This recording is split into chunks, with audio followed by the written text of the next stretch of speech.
Test, test, test.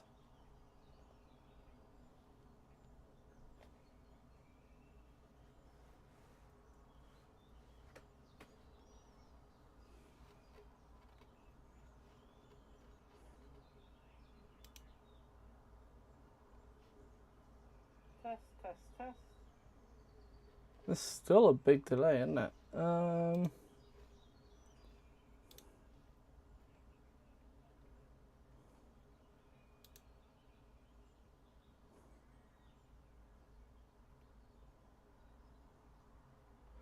Oh, I updated the wrong thing.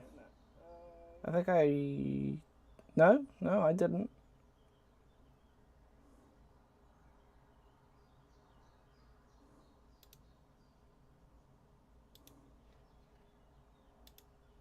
Oh, I updated the wrong thing.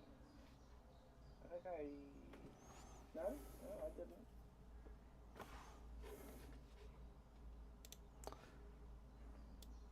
You have to bear with me. I'm using a bunch of new equipment at the minute.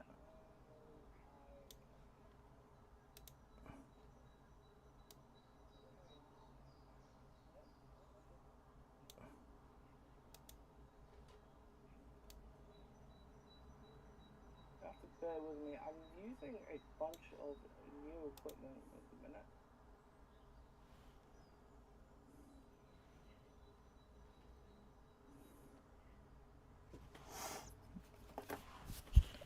Now I want to know why my microphone, my new microphones, sound all weird and muffly.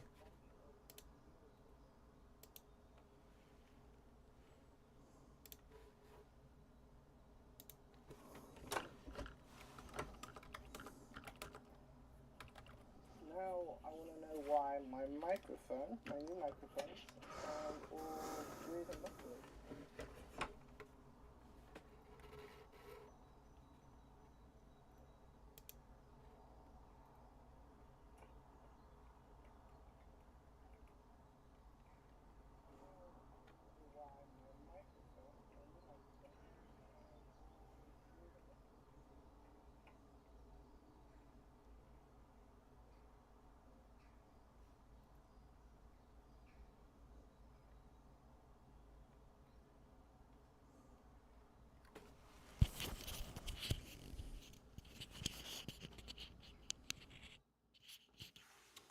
Let me test this one, see how we're doing. If I bring it up here.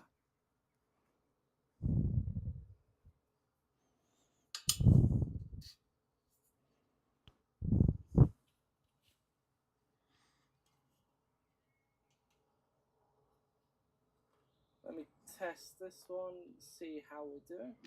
Okay, so it's got to be real close. Gotcha. So if I put it...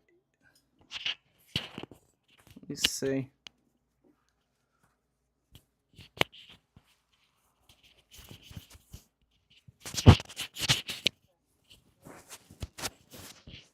Okay, so it's got to be real close. Gotcha.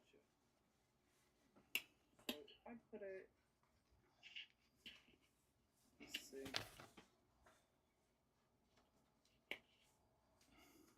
Sorry guys, you guys really are the test dummies for this at the minute.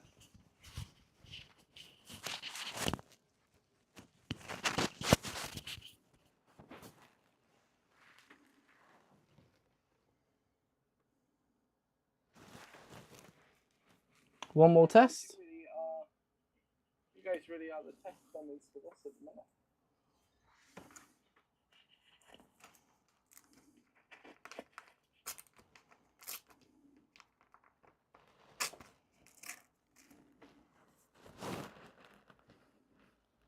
One more test. Okay.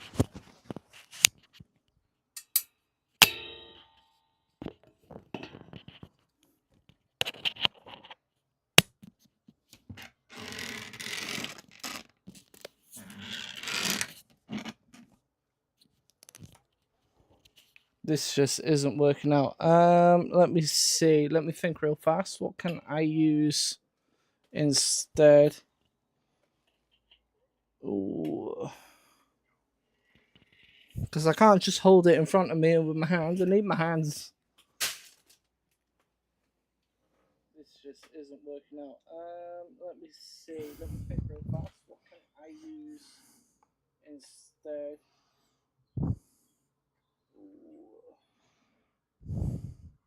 Because I can't just hold it in front of me with my hands. I need my hands. Okay, let's see how it is. How's this?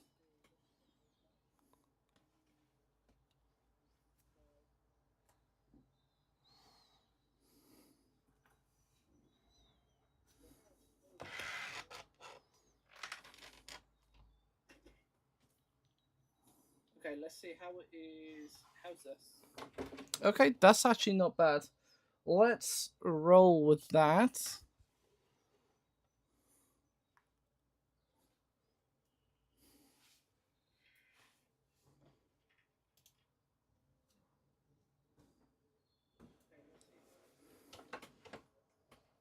Okay, that's actually not bad. Let's roll with that. Okay, let me go put a thing out on Instagram and then we can crack on with this painting because we are running out of time because Salute is on Saturday at 10 a.m., which is basically less than 48 hours away from now. So, what we need. Can I do this?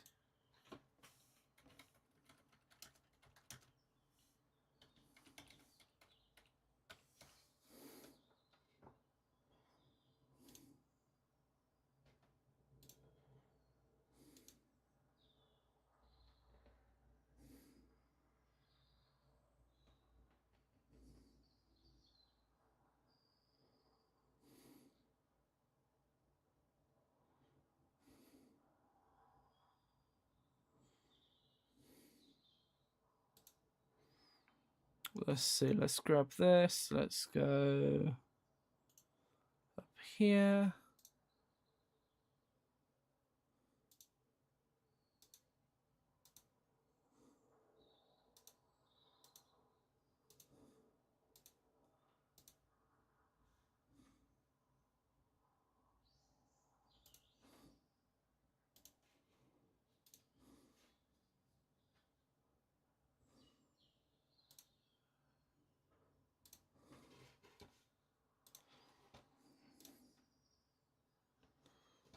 Let's grab a couple of cool pictures. Let's do.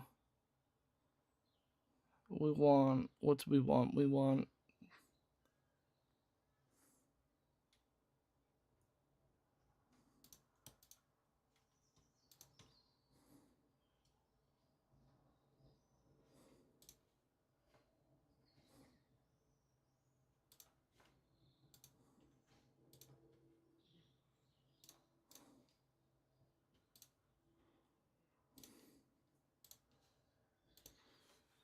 Let's grab these ones and then.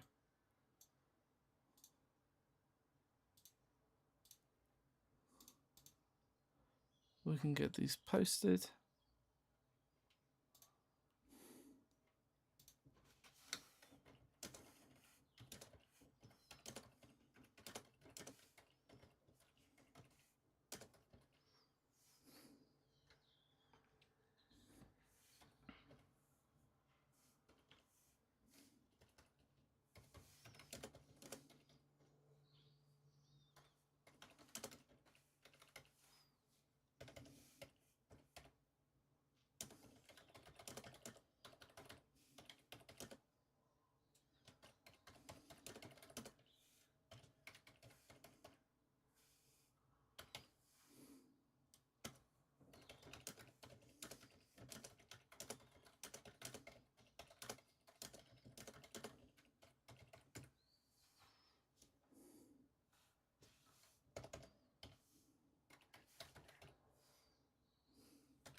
me see. I need this.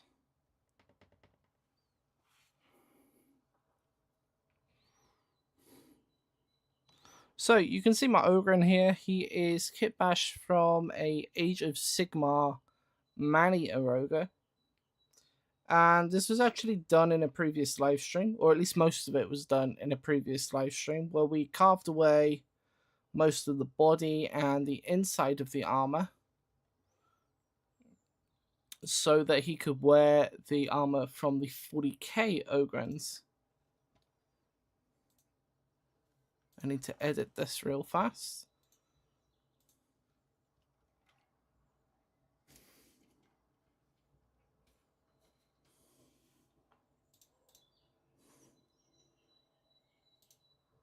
There we go. Environment. We want to keep some of the brutality, so I've kept the fantasy ogre's claw here, and I've also, for the sake of a few reasons, one, to get it back into the sci-fi era, we've given him a Meganob's sorry, not a Meganob, I think it's just a normal, not Orc Knob's big chopper axe. And we have also, if I bring this up real close and get it to focus,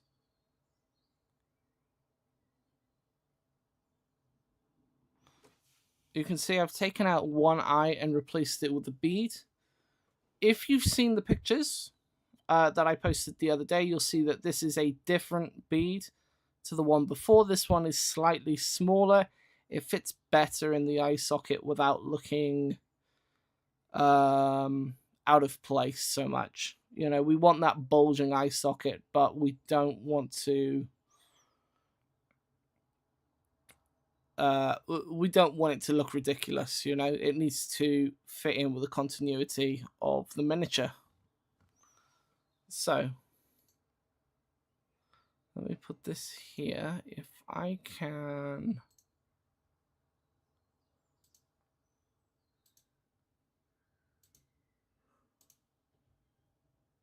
which one is it?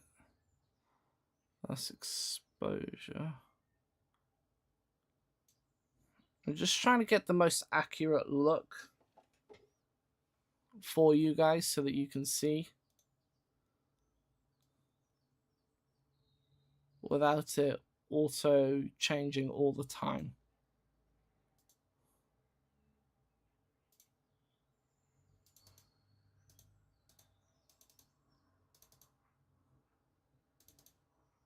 Yeah, the color grading isn't quite accurate, but it's close enough. So what we are going to do, we need to get some paint on this model. My Ogryns have a kind of blue armor, very similar to this test guardsman that I have here. And so that's what we're going to roll with. We also have some extra custom bits. So you can see, pointing at it with my cursor is not going to help you guys.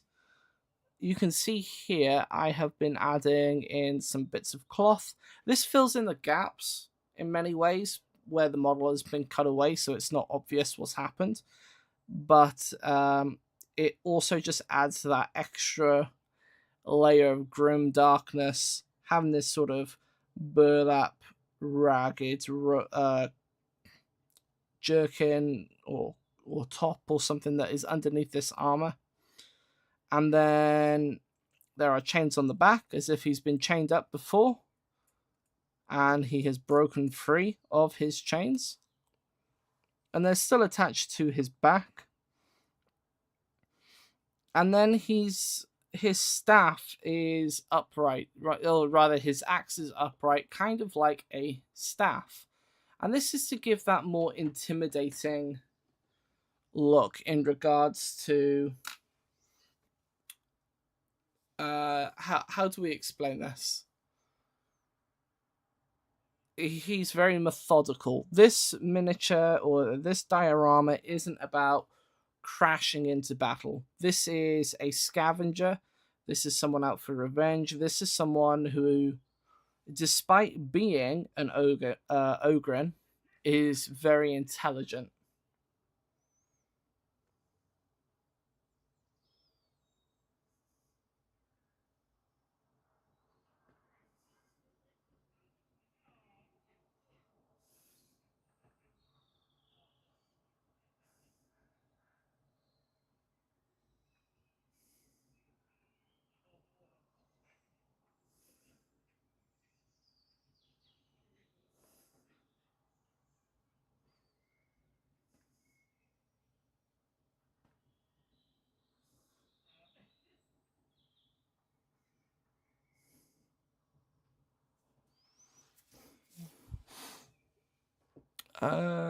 Where is my chat? How do I get you guys up on my main screen here?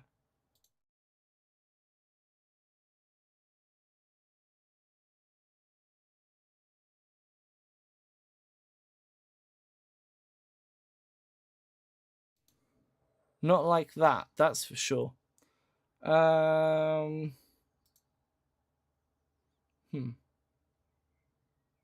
Plug in? Nope.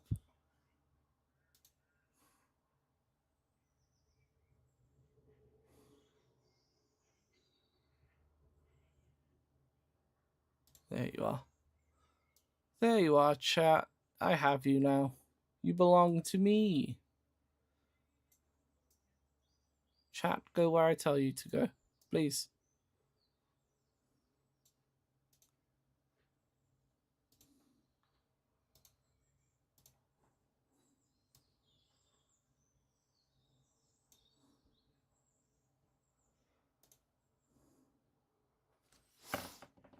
Oh dear.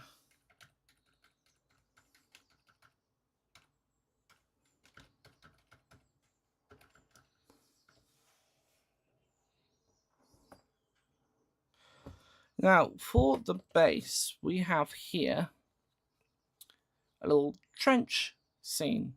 You guys know me, I do like my trenches. We have a cobbled together barricade. This has got some bullet holes in it. This is actually a piece from an orc kit. I think maybe a battle wagon or a truck. And I've just repurposed it as a barricade for the Imperial Guard.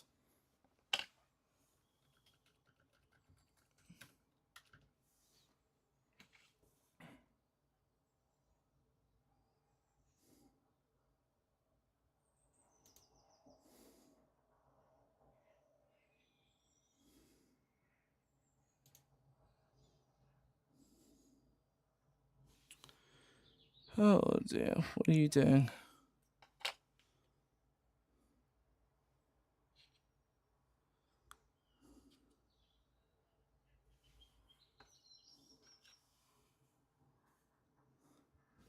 This is a Forge World piece. So this is like a I think it's like a heavy stubber or something, but it's a Forge World piece from years and years and years ago. We have some trophy spikes. These were collected from Chaos Marine pieces.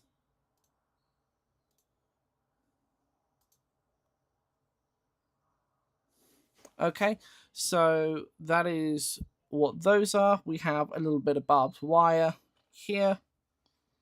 We have a few skulls dotted around, some irregular dirt at the front. Okay, and then on the back end, we have wooden planks. Okay, so this is where I would imagine the guardsmen are going to be walking up and down all of the time. This is where they would be. So they've got wooden planks down to attempt to protect their feet from the environment. There are some more skulls because this is an abandoned one. We have bits of a skeleton from the Age of Sigmar kits, just to add a bit more than the skulls. And then we have grenades put onto these pieces. You can also see where I have, let me get it to focus. You can see here where I have tried to use a bit of sprue goo to make it look like it's been welded together. And then I have put in grenades on those ledges. This is something that I remember seeing in the film Kelly's Heroes. There's a fallen grenade down here. The skeleton hand is holding a thing here. I think it's part of the handle to the shield that the original kit has. But I'm just going to imagine that it's like a magazine piece or some sort of equipment. And then finally we have just here a couple of Imperial Guard bits. So we have a flask and one of these sort of books that the Scions have. And that is about it. Don't worry about those holes. That is just where our man stands. So if I come back out, okay, and we put him in.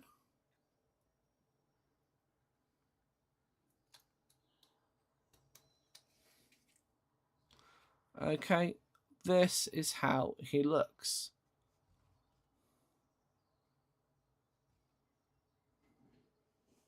Okay, that is going to be our entry piece.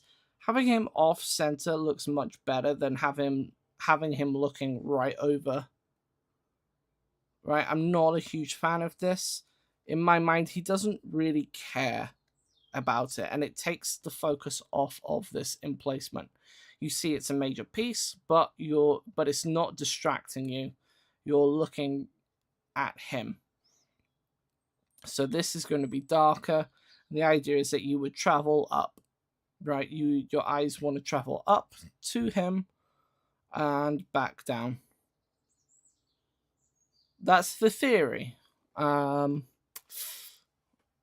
or not we put it off is another thing, but it ain't going to do anything if we don't have any paint.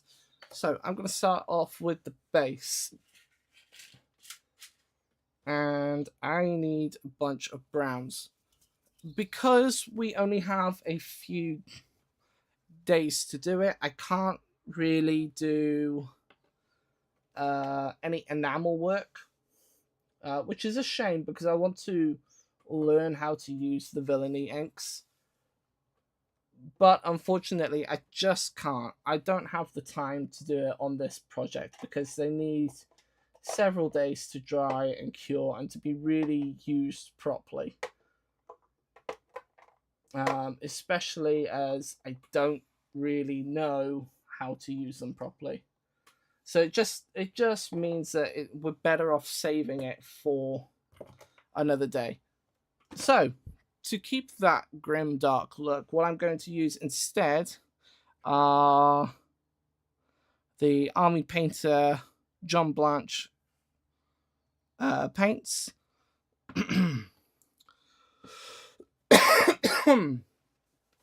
And that's going to allow us to have that sort of theme quite nicely without worrying about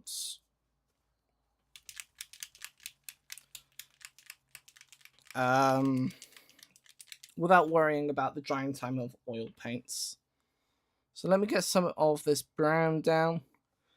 We've got Banshee brown here for any of you guys that are interested. I've also got a bit of leather brown if I want a more muted color. I really need to remember to shake these.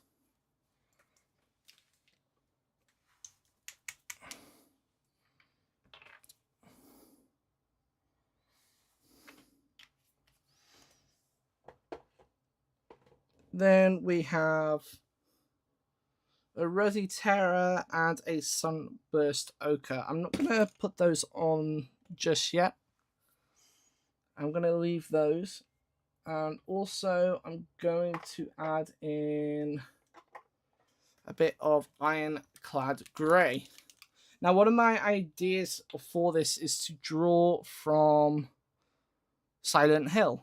Now, some of you guys, if you've watched some of my videos in the past, you might know that I draw inspiration from a lot of shows, sorry, not shows, films, graphic novels, all of that kind of stuff, especially horror. And one of those is Silent Hill. Another one is Resident Evil and The Evil Within. So you can sort of see a theme here. Now, as this battlefield is going to be quite old and abandoned, I want to go with the what's known as the other world in Silent Hill, which is the sort of grey, ashy, abandoned looking variant. I'm just gonna, not this one, I just want to zoom out a bit. There it is.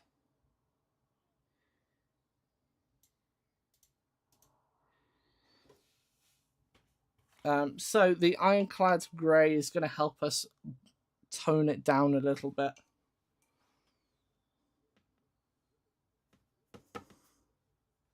So I've got my wet palette off to the side. I've also can't find my webcam at the minute, so we're going faceless at the minute. And I'm mixing some of this ironclad grey in with the brown. And we're just going to thin that down and get right into all of that dirt.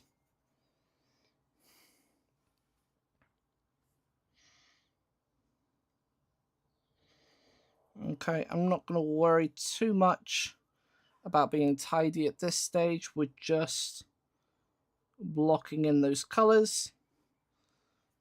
If a little bit of grey stays showing, it's not a problem. We can just play it off to look like ash.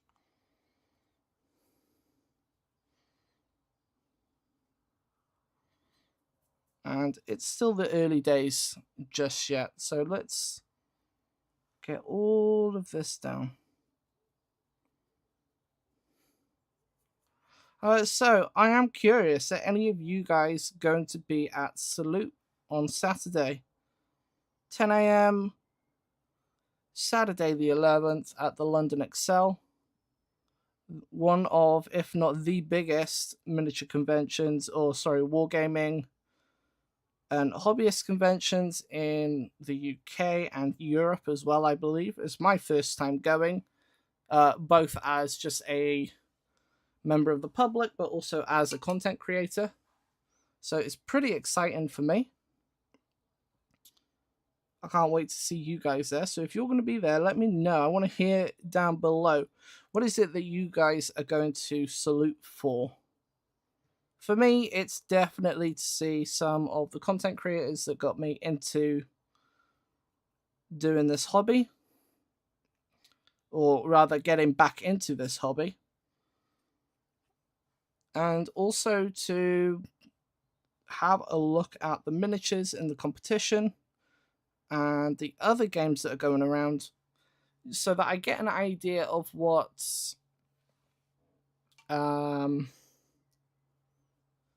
sort of ideas people have, really, you know, how they like to build, how they like to paint.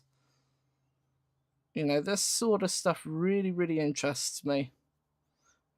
Going outside of the core sprues.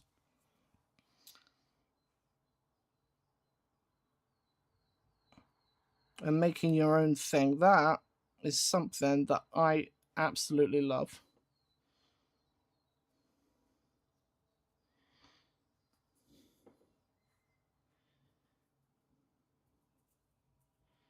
So we're just going in with that brown. We're just making sure we've got a good coverage, a good base layer to work off of.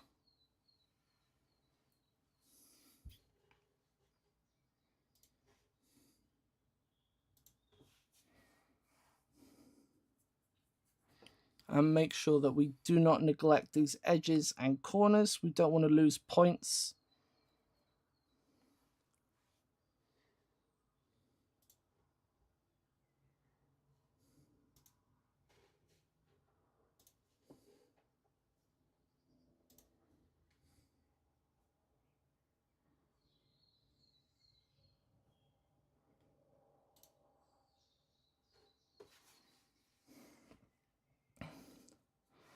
Okay, so that's that side. Now we're going to do these planks.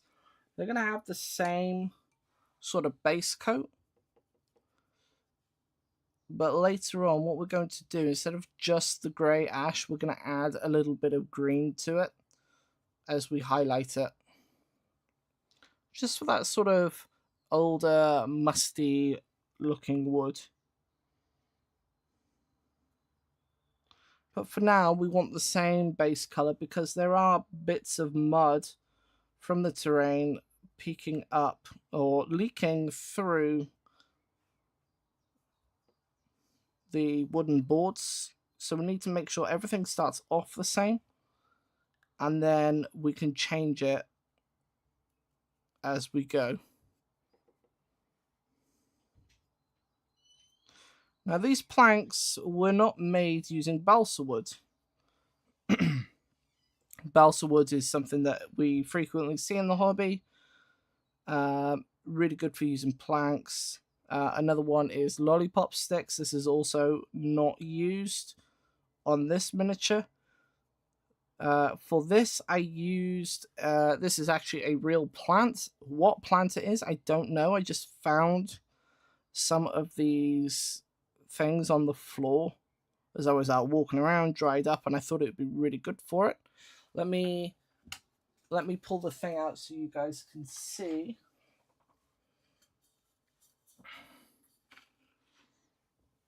So this is what I found.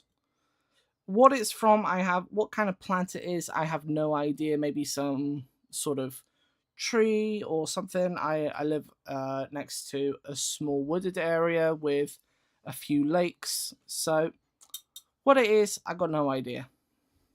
Couldn't tell you.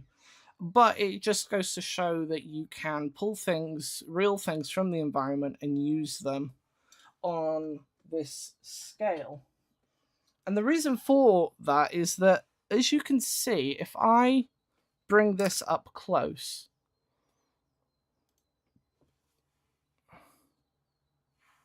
let me see. Can you see how it's fragmenting? As I've run my knife along it, and as I've glued it in place, you can see how it's fragmented. Here, it's just completely snapped off, and I've just had to fill the gap in with some dirt. That is going to give you some really nice, natural looking things. Yeah, and if you get a bit like that sticks up, you can always pull it off. Or you can embrace it and leave it there. It's really up to you.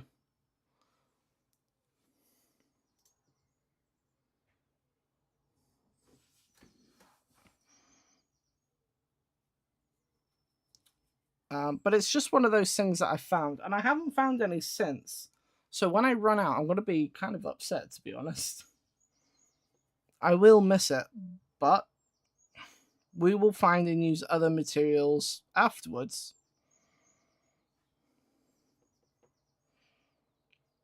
So again, we're just getting that base coat down. Not so much of a big deal.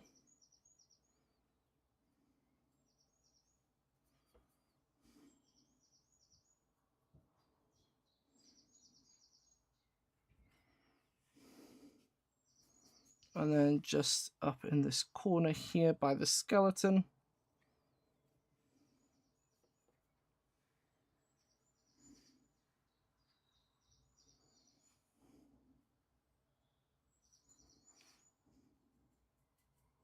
I'm not worried about getting any of the brown on the skeleton either. It will be base coated some sort of brown in the process when we get to it, so I'm not too worried. Again, make sure that we get into those little areas. Like in here, we don't want to miss any points. It might not show up on the camera, but I can see where that primer is. So I want to make sure I cover as much of it as we can. Like I said, some of it we can pass off as the ash, but we really want to make sure that we get the most out of it. The most words are hard. we really want to make sure that we cover as much of that primer as we can. Okay, so that is done. Clean off our brush. Get that excess water off. And now we're going to start incorporating that leather brown.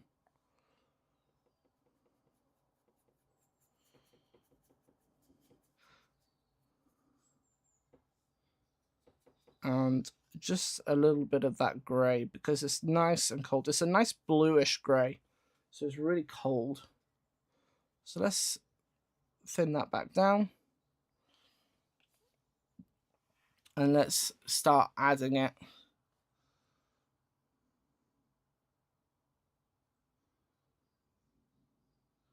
I'm not going to be too picky about this right now, because it's still early in the phases, but again, we want to make sure that we're covering those raised sections.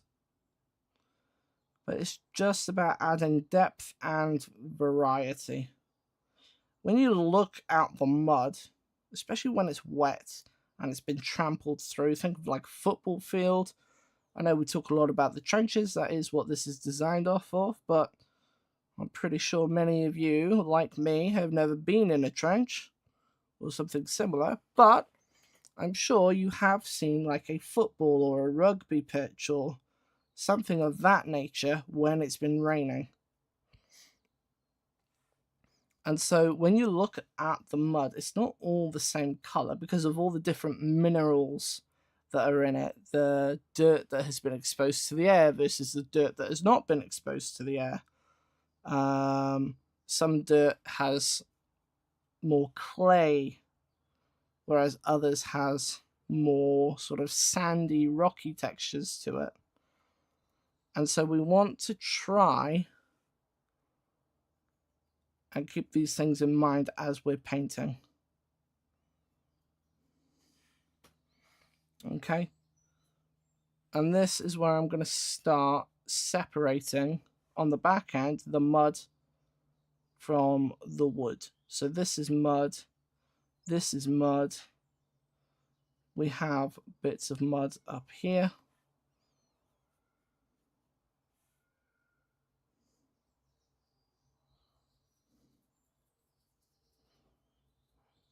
Okay, really get into those gaps.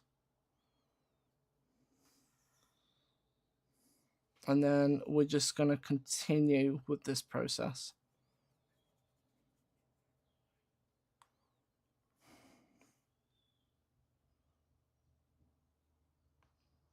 Same again, bringing it back up. And with each layer that you do, you want to cover a little less. Okay, and allow that previous layer to show through. You can see here I'm sort of starting to dab it on. It's probably not very good for the brush, but when I get equipment, it signs up for a hard life.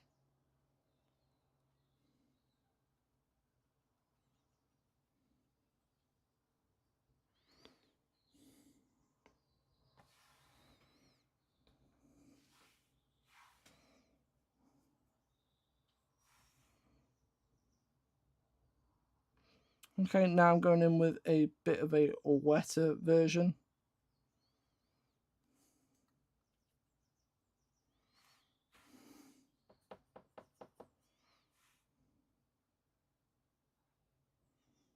Okay, and the reason for that is you can see here where it is sort of cracked and flaky. Now, that was done simply when I put down my texture paint when I was making this base, which was sterling mud. I was a little impatient, and when I pushed the skulls into place, I put some super glue down. And of course, that meant that the sterling mud was still wet under the super glue. So when I tried to move a few things, the super glue on the top was dry while the sterling mud underneath was wet. And what that meant is that these cracks that you're seeing is where the super glue has lifted up to expose the mud underneath so that it can dry properly. And this has given us this sort of irregular texture that we quite like, or at least I quite like it.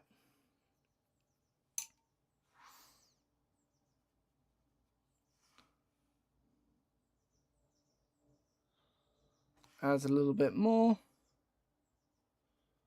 And we're going in with another highlight. Now this one is quite bright, so we want to be a little selective.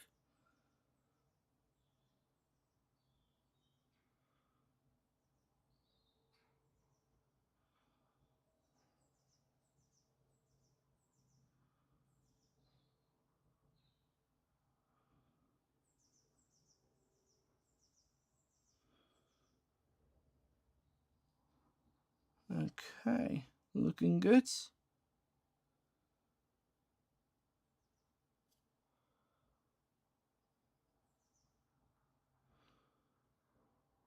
And we're sort of overbrushing at this stage, picking out the highlights where we see them, overbrushing other details. And overbrushing is kind of like dry brushing, just without as much removal. So instead of removing as much paint and moisture from your brush as possible, which is what you would do for a dry brush, we are leaving it relatively wet. Not so wet that it fills in all of the gaps, but wet enough that the moisture keeps the paint loose enough that it will cover most of the raised areas that we're after.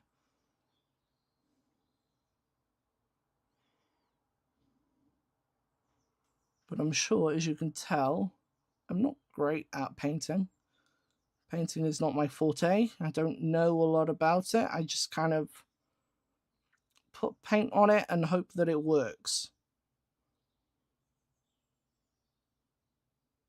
I'm very much a builder at heart. That's where I'm at home, so to speak. But I always want to learn.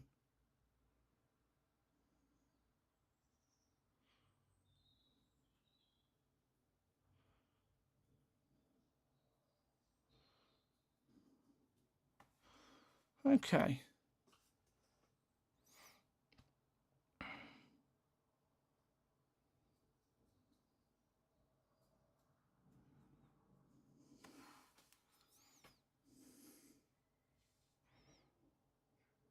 I'm going to take this brighter color, add that brown, not the brown, sorry, the gray back in. And we're going to go back in and we're going to start picking out some of the details. And this is just to add some variation. Now I'm going in with quite a lot of this gray. You have to be very careful because it can easily overpower your paint.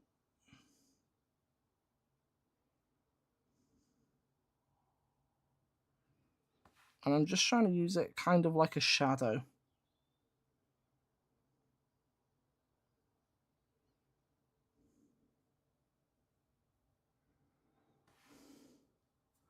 So anywhere there's something raised, I want to put this behind it.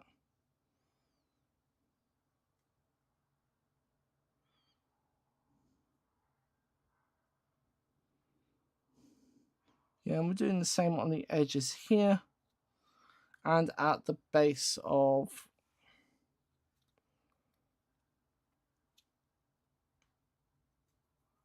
the barricade. That's the word, at the base of the barricade.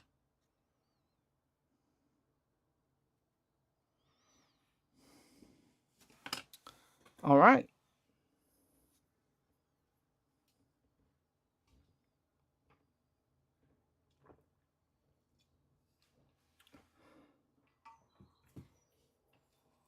How are we today? Is everything showing up all right? Are you hearing me okay? Let me know in the comments below if you are enjoying the stream. Please do like it, share it, tell people that there is a guy pretending that he knows how to paint miniatures, so that you can all come over and make a little fun. Okay, we're not here to be the best. I'm not expecting to win anything here. If we can just have a little success, that would be nice.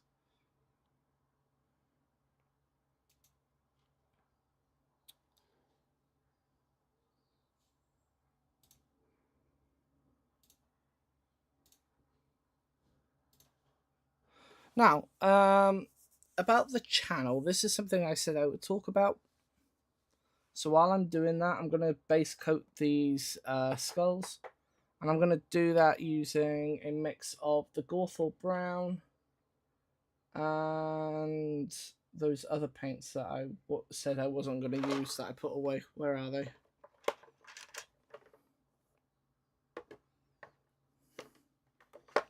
Sorry, not the Gorthal Brown, the Banshee Brown. That's the one that's the darkest one that we use in the Banshee Brown. Oh, here they are. The Ruddy Terror and the Sunburst Ochre. I'm going to use the Ochre. That's this one here. And we're just going to put some of that on there.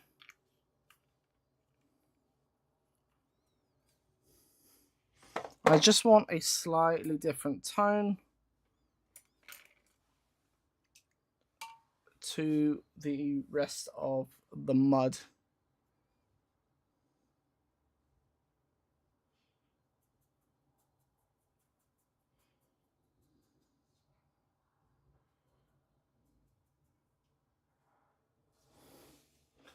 And this is going to add little drops or specks of warmth.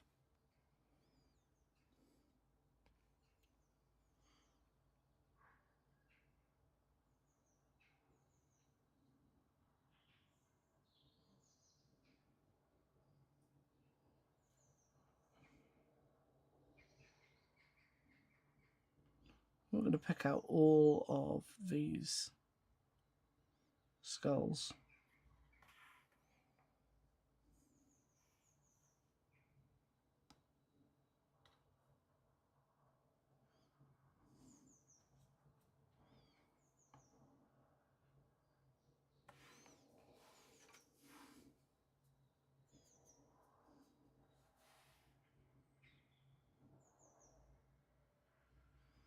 Now, another thing I'm trying to do is to use thinner layers and allow that transparency to work in our favor. I'm usually used to working with nice thick layers.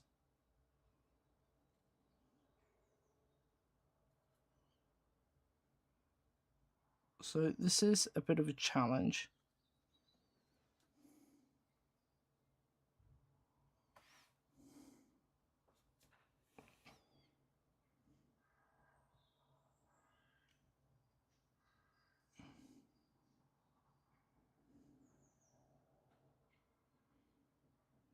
There we go, get that skull in.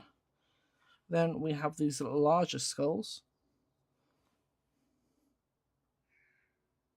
I like to imagine that these larger skulls that are on the Chaos Spikes are actually Space Marine skulls, just because they are so much bigger than the average skull that we get for the humans.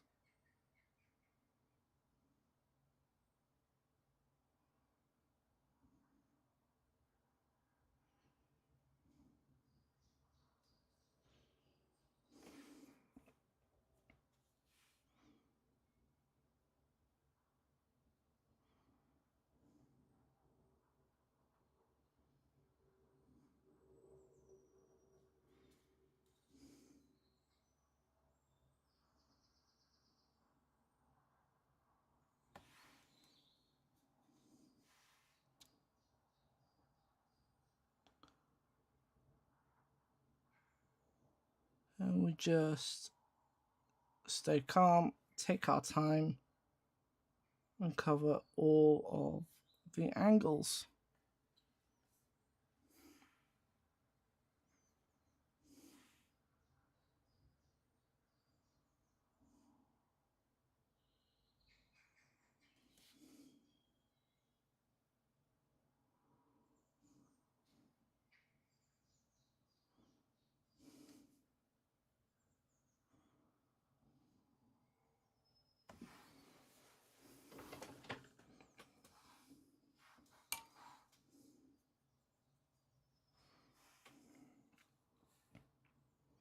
Same again over here, next skull.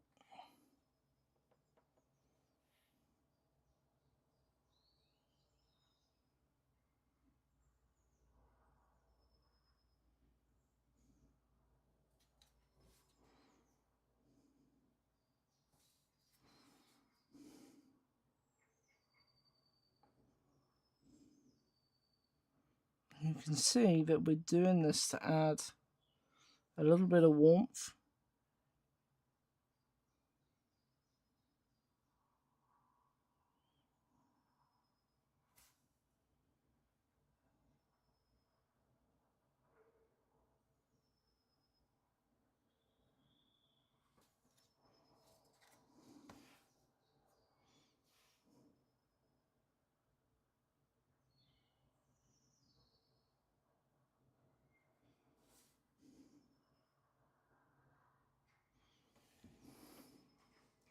And there we are. Okay, skull's on the back.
Almost there.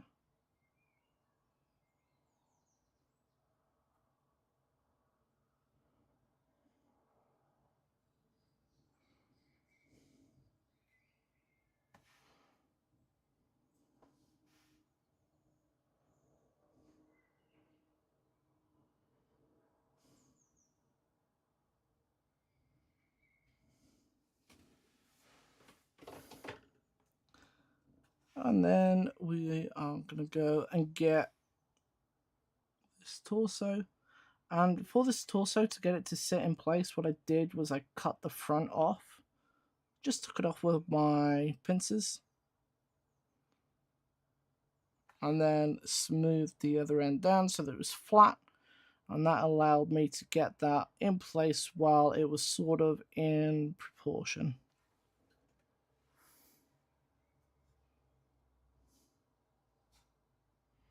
Mix up a little more paint.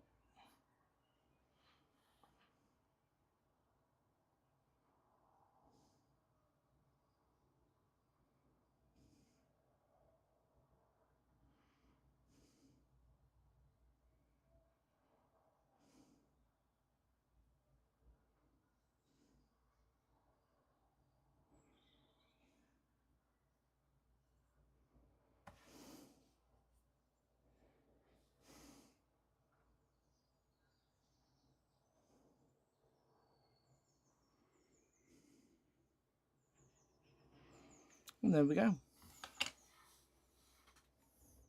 So the channel, what's been going on? What's the problem? Why haven't I been uploading as much? Well,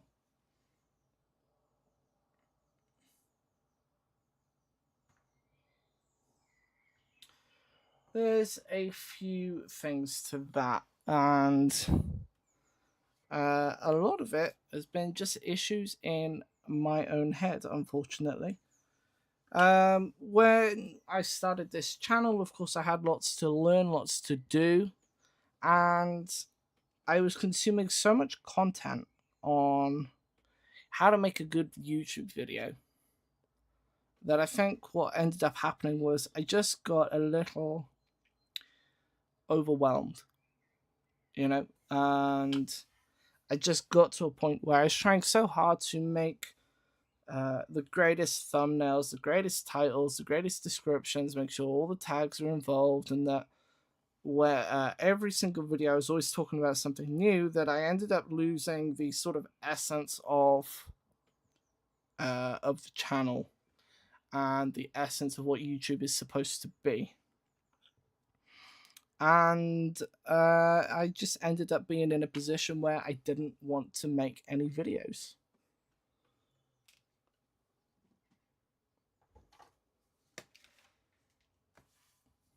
I didn't know what to make. I didn't know how to make it. I just wasn't good at editing. We're going to add some ivory white, by the way, to our mixture for the bones. The content just wasn't being produced. It was just too overwhelming for me. And a lot of it was simply my own fault. I'd done it to myself. I'd worked it up to something that it wasn't. Now, as time has gone on, the drive to make the miniatures and to make the videos has been there. But then I start thinking about the editing again. Then I start thinking about the thumbnails again. And I end up back in that same cycle. And it's just been pretty horrible. So for the last month or so, I've been thinking a lot, trying to work this out, trying to understand where the balance of the technicality side of YouTube is and the freedom and the enjoyment of YouTube is. All right, I still want to teach you guys, but it's like, how do I teach you to paint when I don't know how to paint?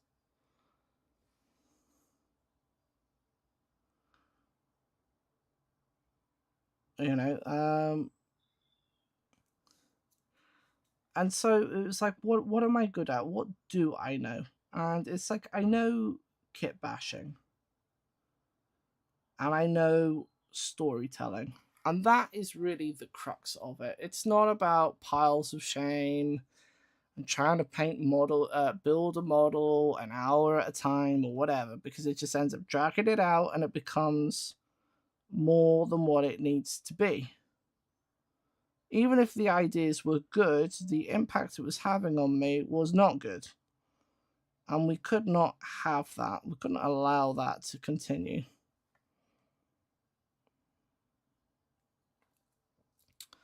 So, what does that mean going forwards? Well, going forwards, I have something quite interesting. I want to get back to the roots and the origins of what I was doing. And that is simply kit bashing. Painting is sort of important, but it's not so much about the technicalities of painting, but rather the choices we make with our colors and the way that we apply the paint to the miniature. What does it represent? And so what I'm bringing in is something that I'm going to start calling story bashing.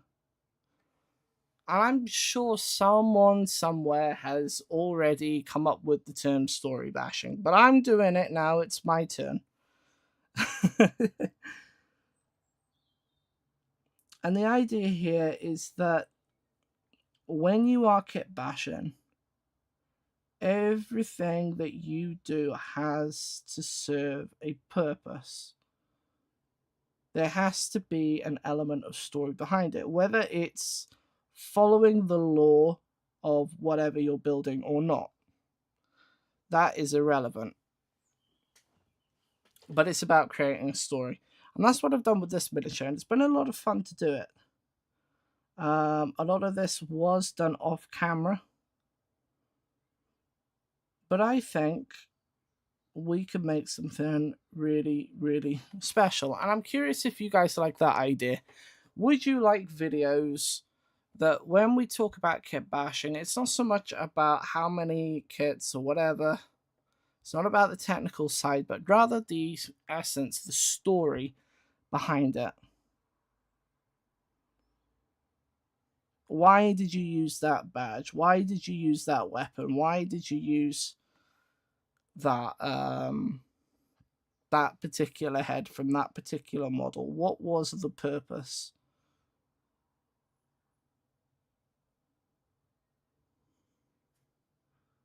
Would you guys like that? Would you be open to that environmental storytelling aspect? Because it still teaches you the technical side in a roundabout way. You know, it's important for basing miniatures, it's important for building a cohesive unit of miniatures for a kill team.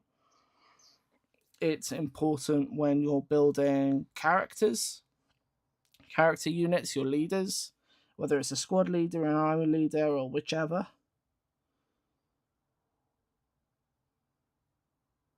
Would you guys like that? Let me know. Leave a comment down below. Sound off. Tell me your secrets.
Right, I think we're almost done with this layer.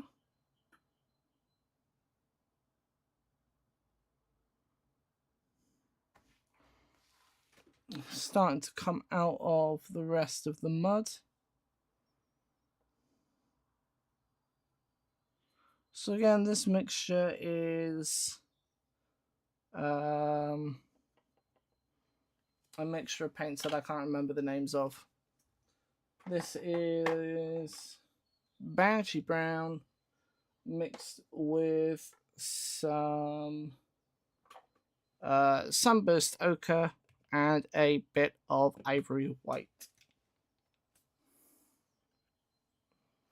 Sunburst Ochre just adds a bit of warmth, and then that ochre, that Ivory White cools it back down just a little bit and adds that sort of dusty look to it.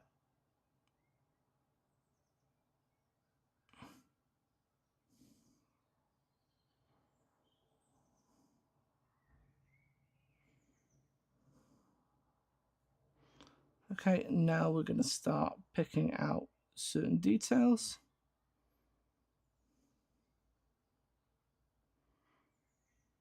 But we're not going too hard on the detail. We just want the form to show.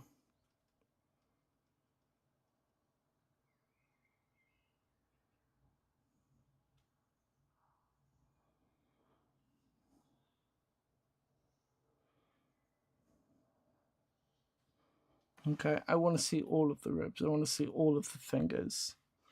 I want to see all the teeth in the skull.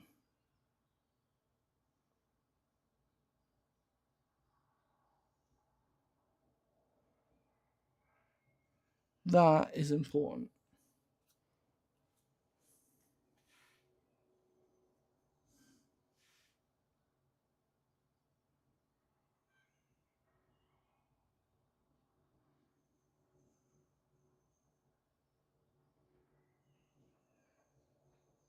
I have to do a little guesswork on some of this. I was a little heavy on the super glue.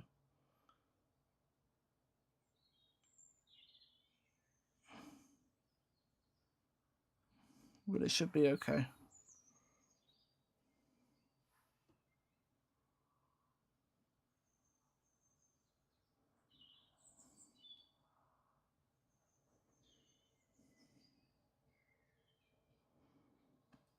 We're at a stage now where we don't want to go too much into the shadow areas. We don't want to go and ruin that dark tone.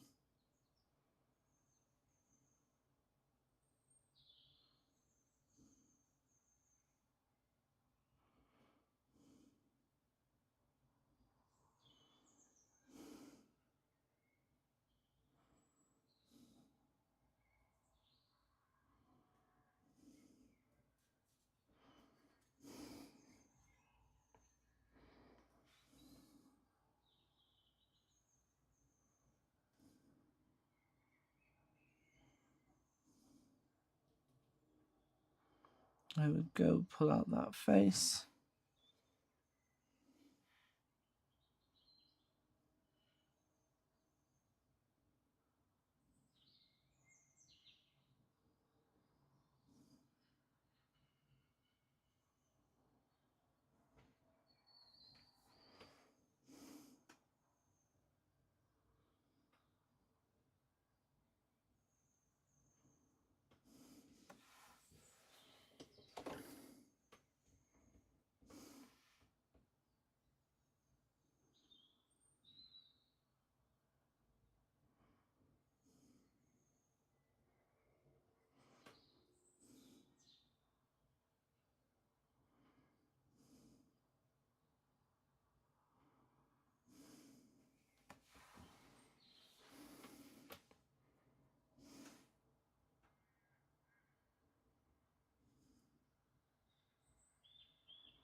Okay, I think we're gonna take a quick break.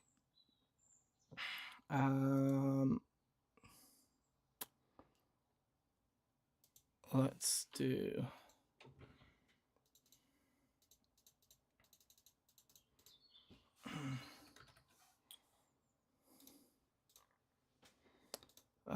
We want. Be right back.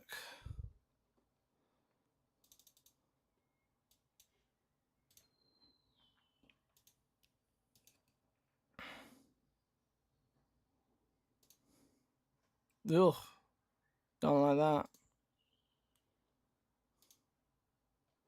There we go, that'll work. And we would like uppercase, we would like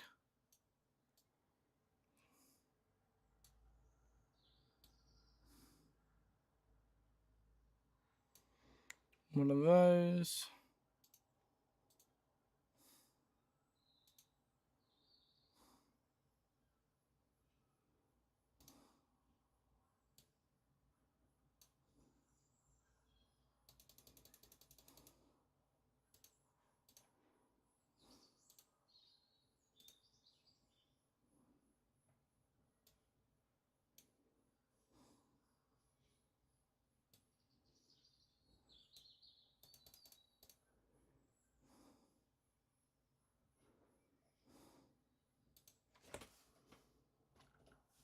Let's do that, and then we want to come back down here. We want to do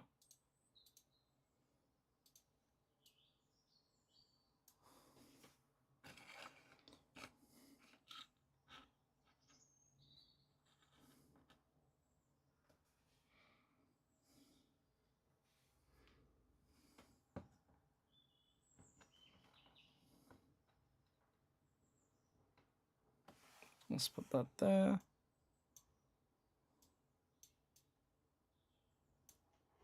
And then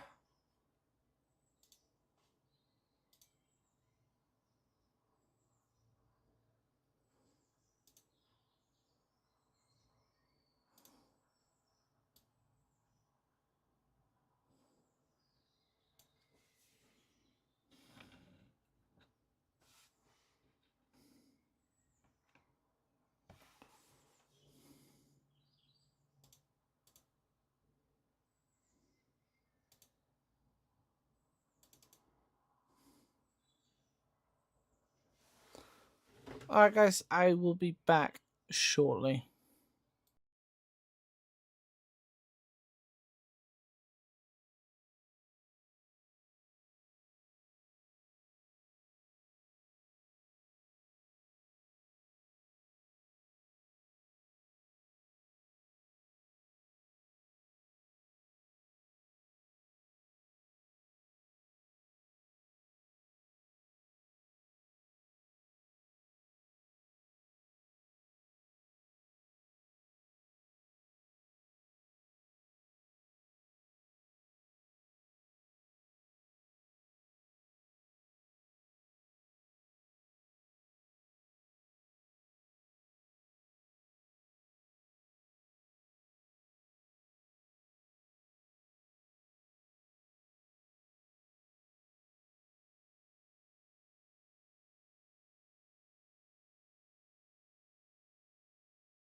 Hey guys, I found my face. Hello.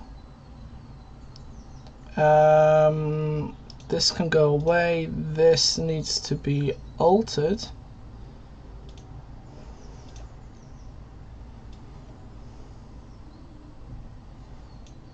And let's just do a transform.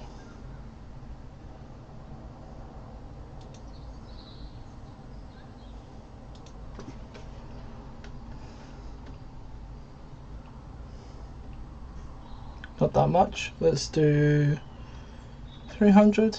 Yeah, that's good. Let's do like 200 here. Maybe 250. Yep, that's good. And let's lock that. Okay.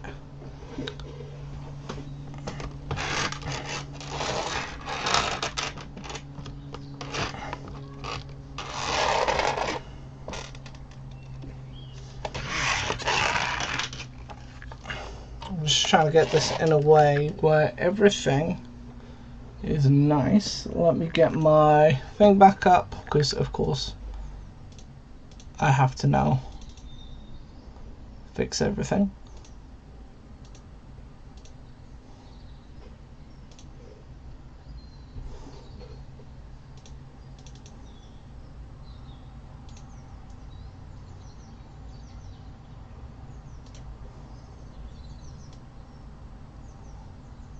I'm going to pull this back out. We are going to grab this.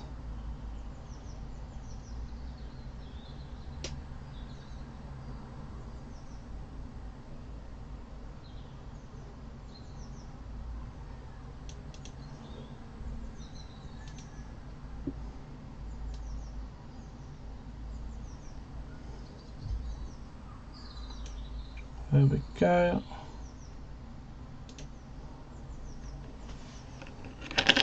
Let's grab that. Let's get that out of the way. Let me just do a quick check, make sure we're all good.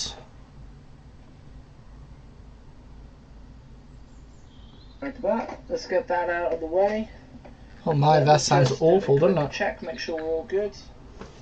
What have I got? Oh, I've got noise cancellation on. Let's turn that off, that might help. Oh my, that sounds awful, doesn't it? Check, make sure we're all good.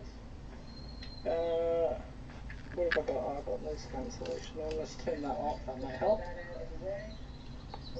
Excuse the echo for a second, guys.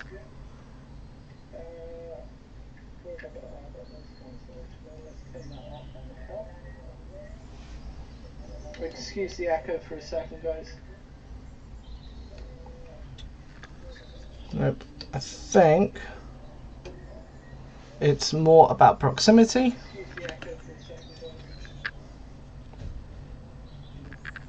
I think it's more about proximity.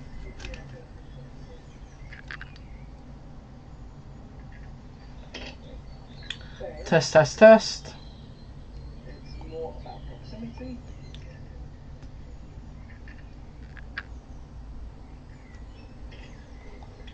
Test, test, test. Okay, I think we'll be okay here. I'm just gonna bring this down a little bit.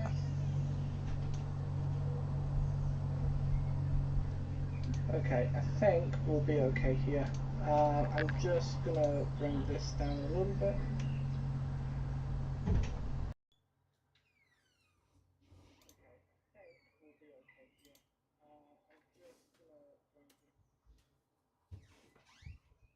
Let me shut myself up for a minute.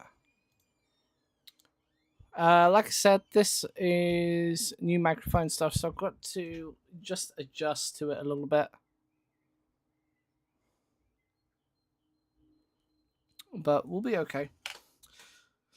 So we are going to do, let's see, where were we? We were doing skulls.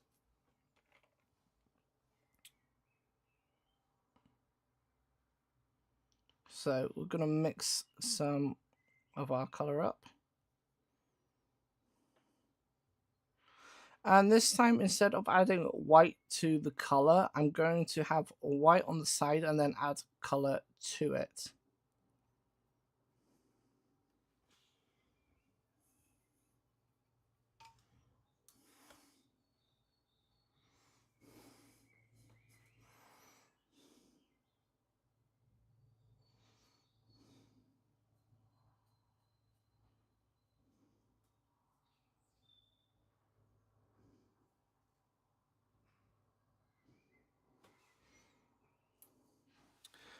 Okay. So we're going to just start picking out the details here. Okay. Yeah, that sounds a lot better. Right, let's shut me up again. Get rid of that echo.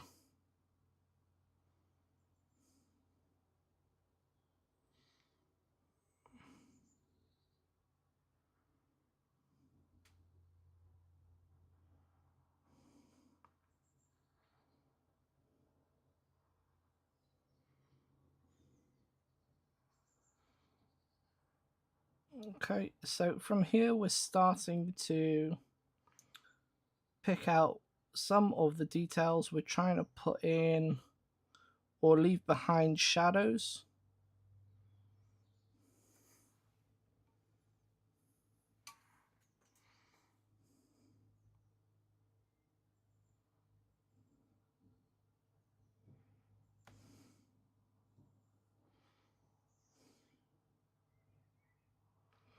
We're using the brush to manipulate that pigment where we want it to be, adding it in where we want things brighter, and also removing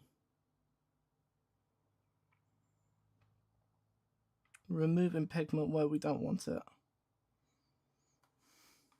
Now, if I grab our Ogryn, this is something that's quite important to keep in mind.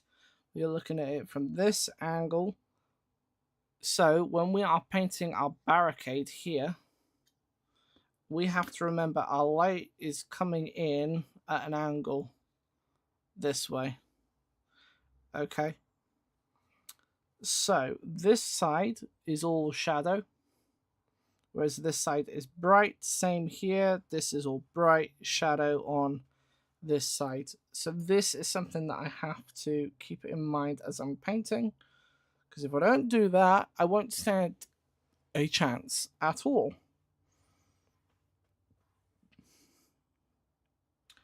And, you know, even if you are convinced, that you're not going to win a competition, you should still enter. You should still participate and you should still push. In my mind, you should always push for, let's say, if you don't think you're going to win, push for the lowest band that you haven't achieved yet. So for me, it's like if I can get like a commendation or something, you know, like, hey, you did good job. You did good. That's all right. You know, we're not trying to win crazy trophies or anything. Set that bar quite low, you know, and be realistic. Now, of course, if you've been to other painting competitions and you've won pretty well, and then you're going to a new one, you don't need to set the bar quite as low. But for me, I have not entered a painting competition for nearly 15 years since I was, I don't know, I think I must have been 16 or 17. And that was when I entered my Sonic Dreadnought.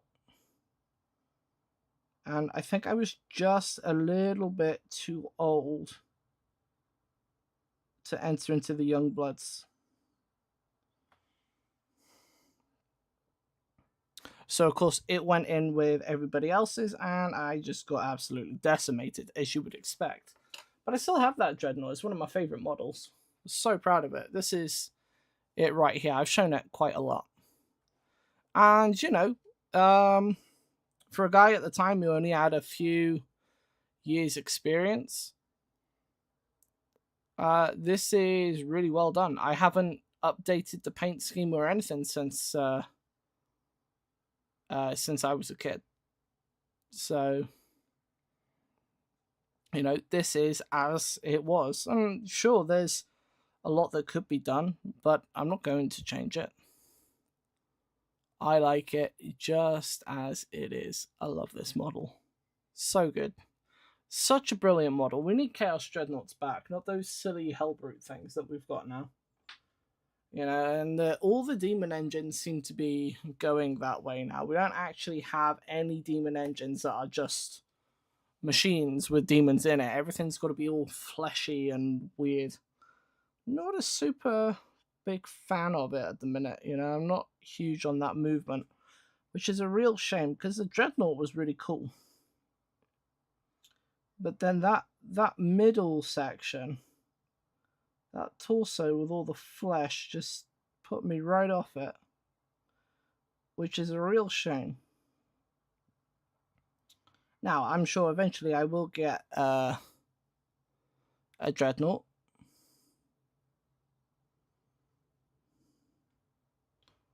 And I will do some, not a Dreadnought, sorry, a Defiler, and I will do something with it. But right now,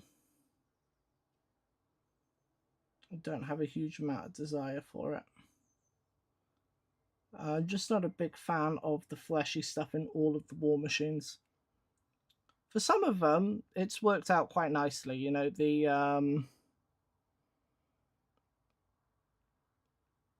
oh, I've forgotten what they're called now. It's the ones with the, it's like the dog ones. I've got one just over here somewhere. I just can't remember what they're called. But those are pretty awesome. What is it, like a? Is it the Forge Fiend? Yeah, the Forge Fiend and the Mauler Fiend.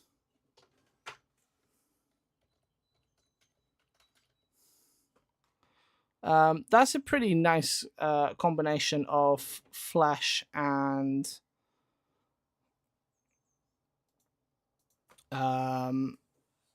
machine. That's pretty good. But you know, the Hellbrutes, I'm not a fan of. The I don't really like the Obliterators and the Decimators that we have now either, compared to what we had before.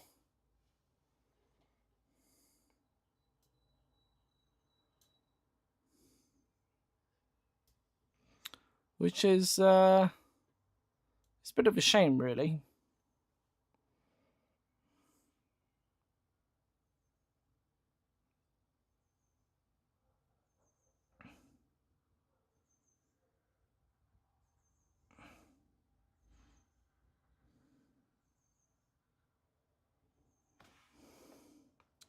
So we're getting these highlights in.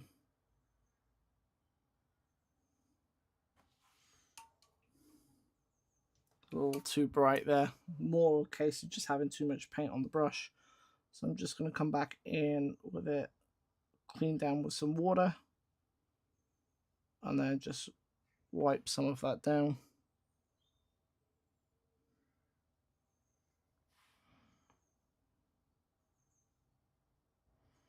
And then we can come back in and try again.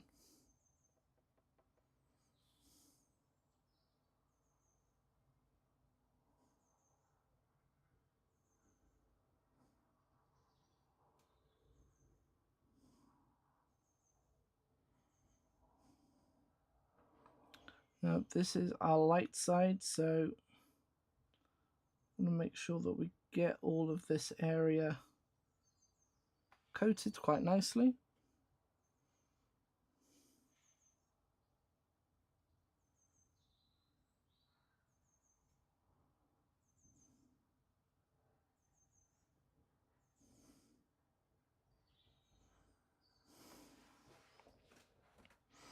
And then we can leave the other side in relative shadow.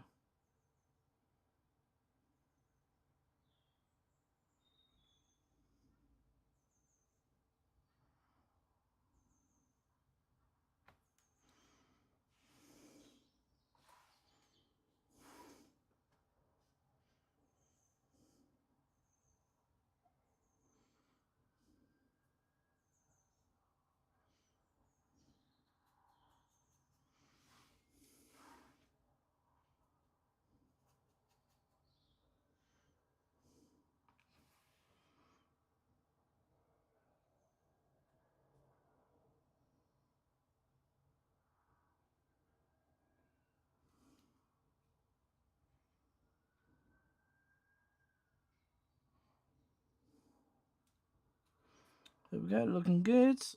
Moving around here. These skulls are going to be hit with the most light, I think, of all of them, so we want to make sure that we get them really nice.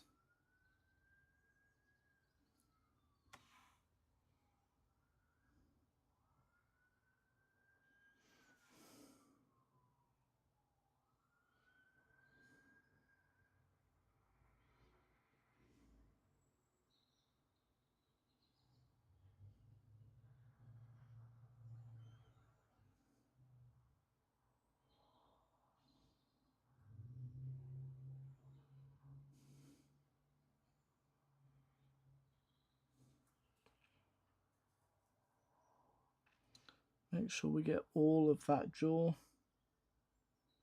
so the judges can see.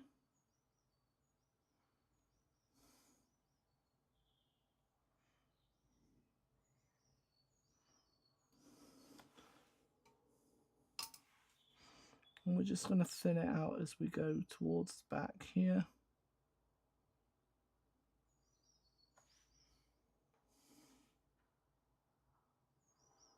And then wick off any excess liquid.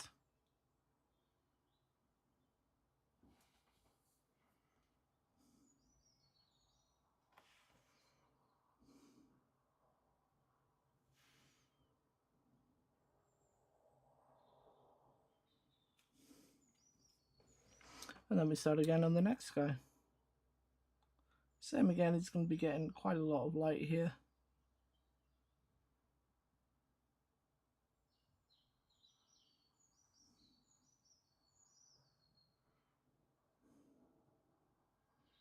Okay, we don't want those features to get obscured.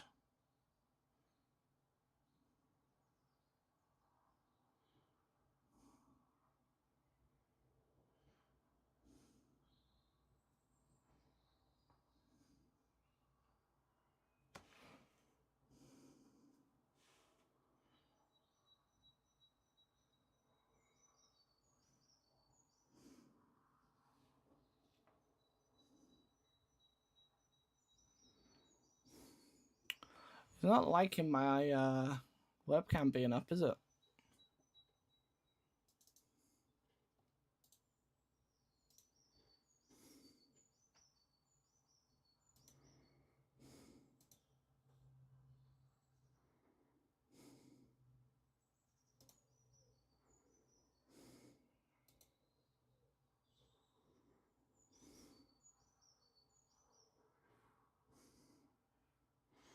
Just gonna mess around with this a little bit just to try and get it to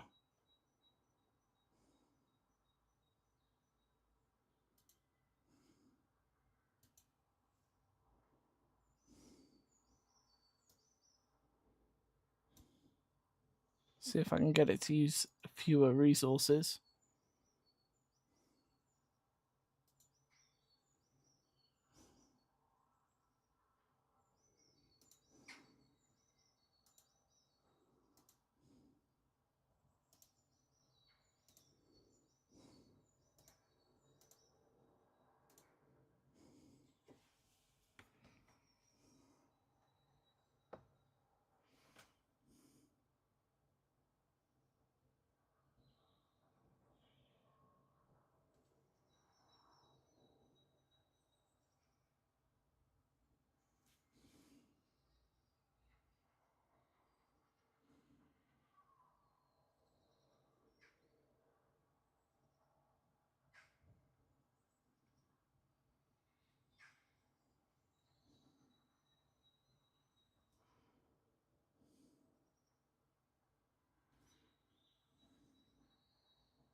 Okay, let's pick out those ribs.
Okay. Same on the arm.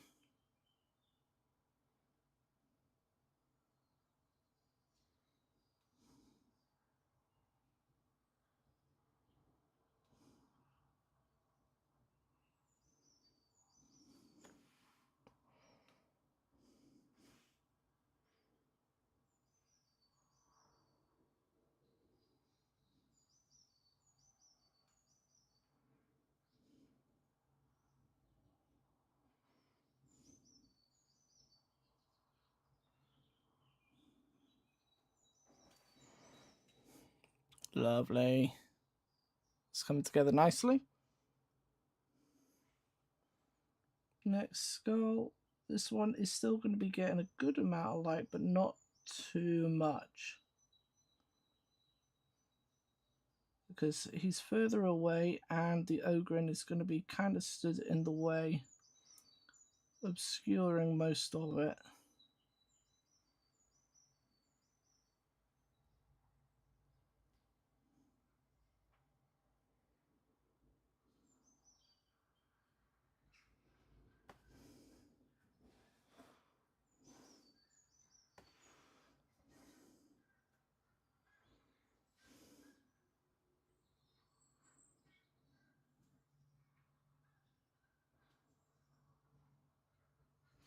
Adds a little more to the ones on the front here.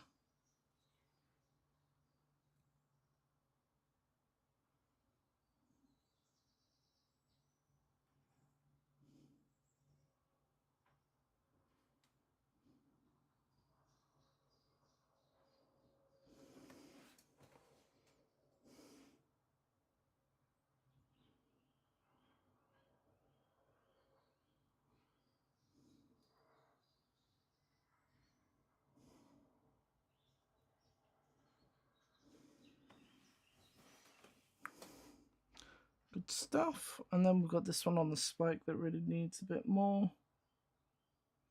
Now that it's starting to dry out and that transparency is showing.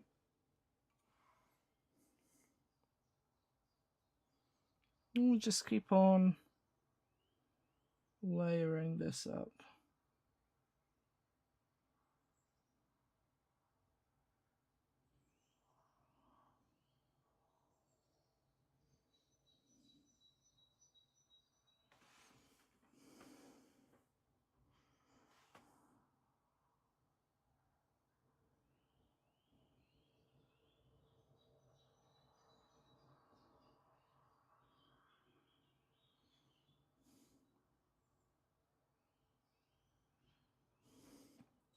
There we go.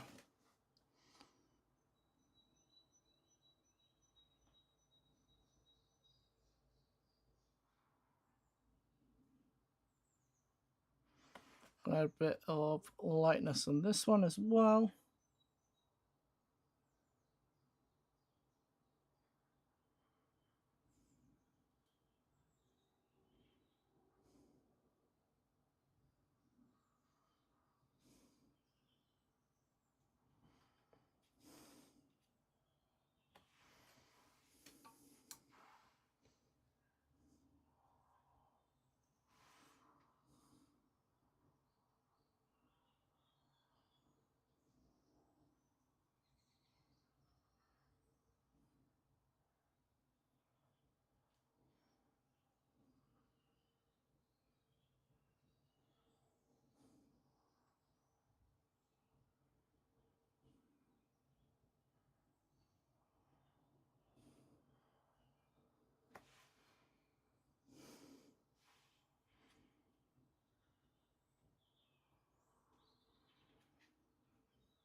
Okay.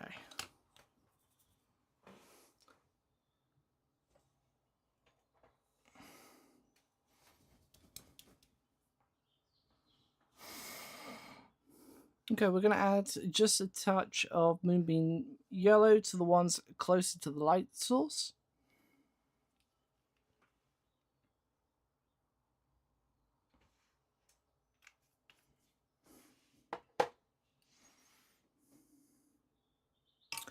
just not too much. It's a very powerful paint, so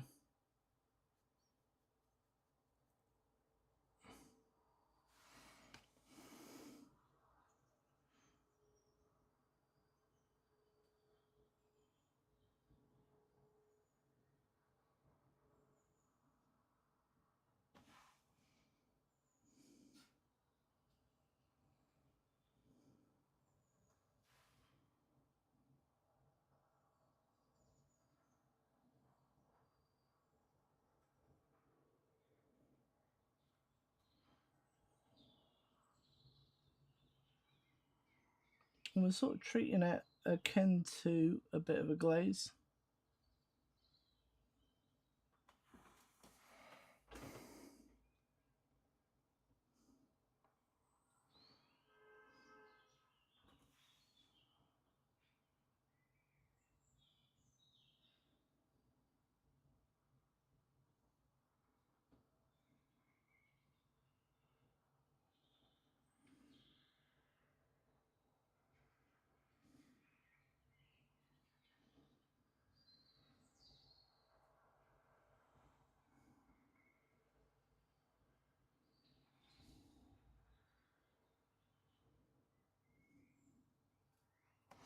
And I know it looks a little ridiculous at the minute, but the theory is, when I go over this later, the dark bluish looking wash,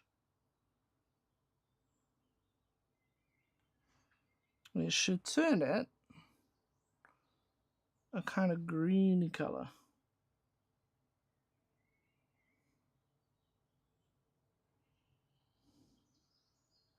whilst maintaining those extra highlights.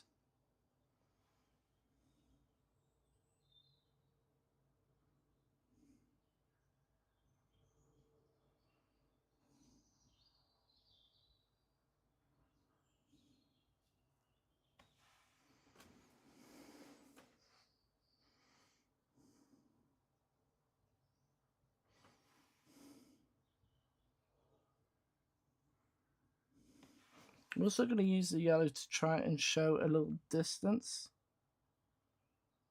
on this skeleton.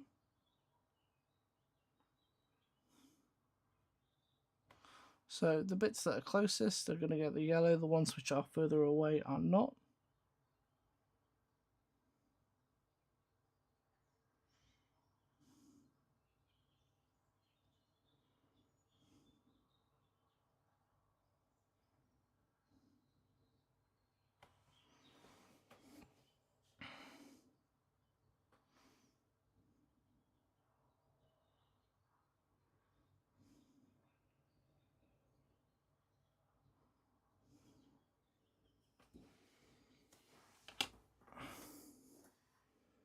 Okay, we're looking good.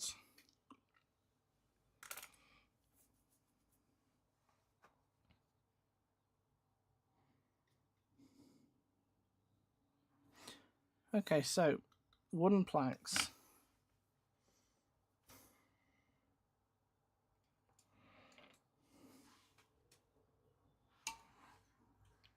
I'm going to grab that sort of leatherish brown,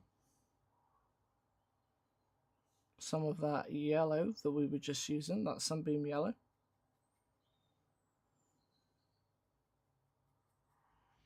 And then we're going to add some of that shadow.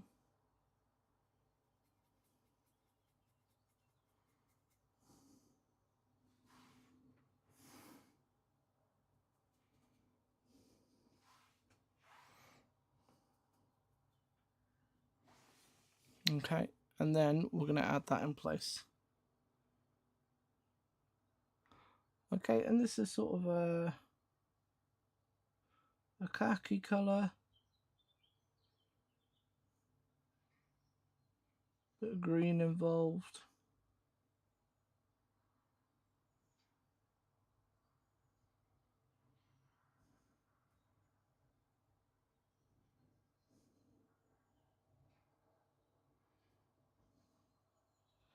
We're just sort of blocking in the surface.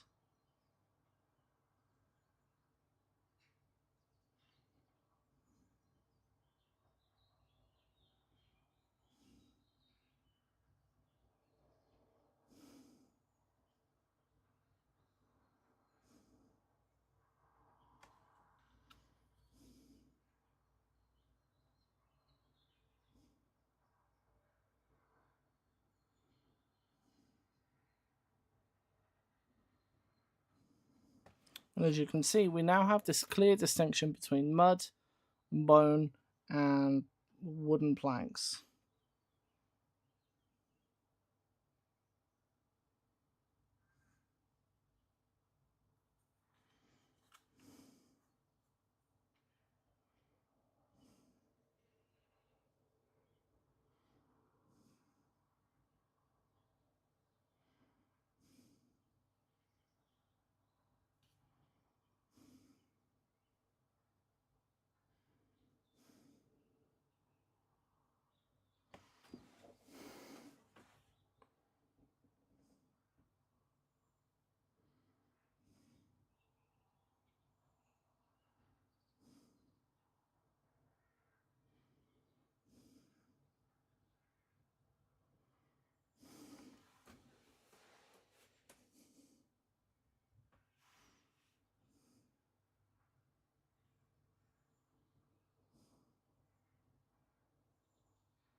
Okay.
Okay, now we're going to start trying to bring in the shape of the wood grain. We're just trying to make long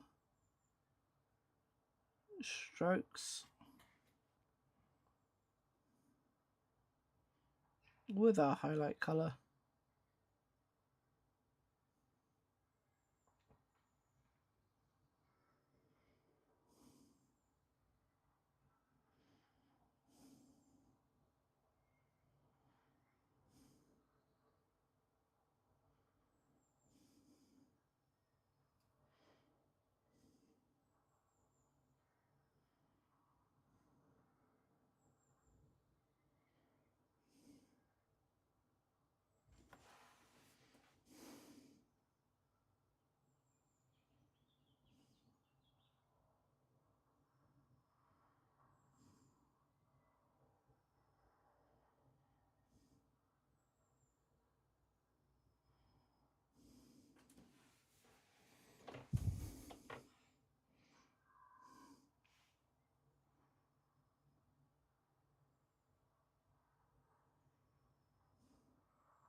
There we go. I hope this is starting to look like something.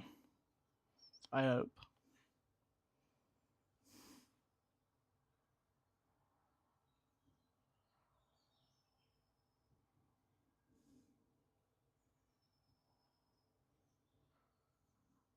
But so many skills that I need to learn, that I need to try and apply. So many more things to think about. We're just always not quite sure where to start.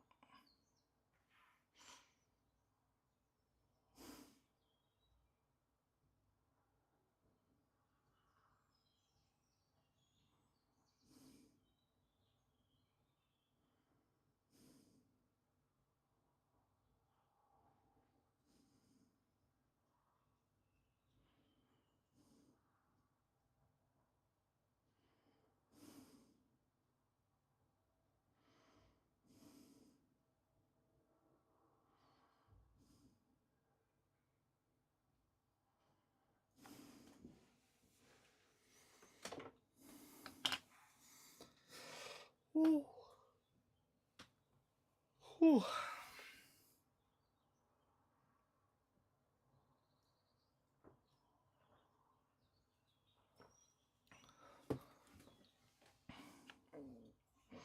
Now, as we go up towards this, I want to go brighter, but I don't want to go too warm. Okay, so instead of adding more yellow, we're going to add that white bone. That white bone color. The, what was it? The ivory white.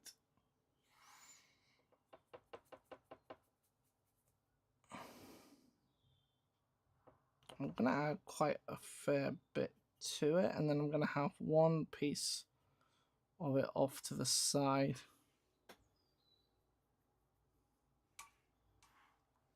And I think we're going to go down in size too. So we can start adding a bit more control.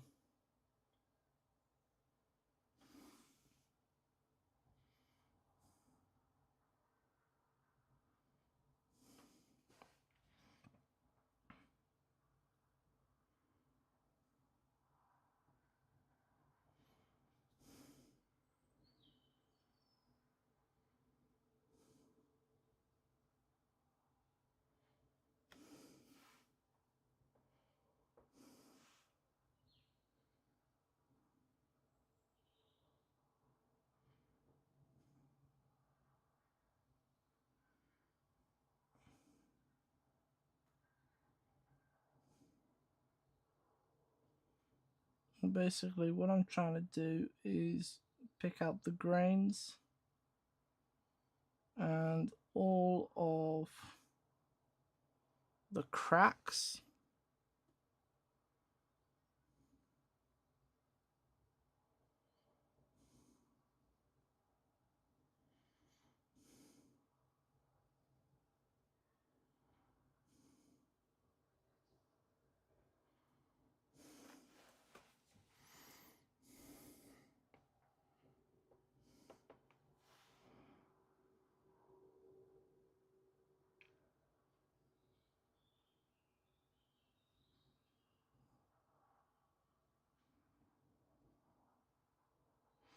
I also think there will be less light, even though we're coming up this way, there's going to be less light closer to the barricade. There's also going to be less light behind the skeleton because it's obscuring it. So we want to make sure that we're reflecting that too. Or at least I'm sort of hazarding a guess. I don't really know a lot on this.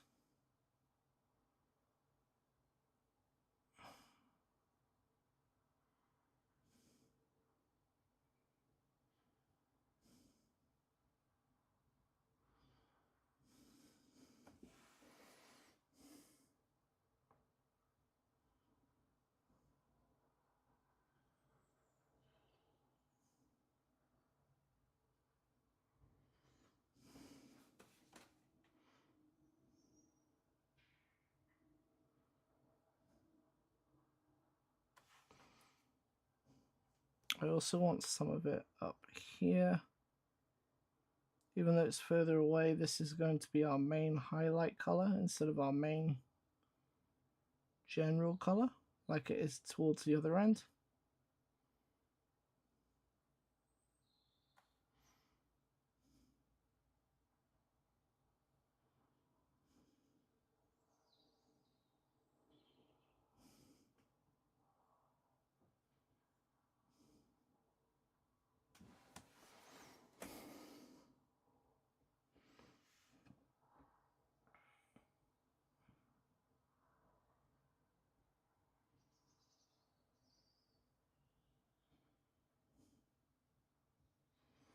Bit of overbrushing.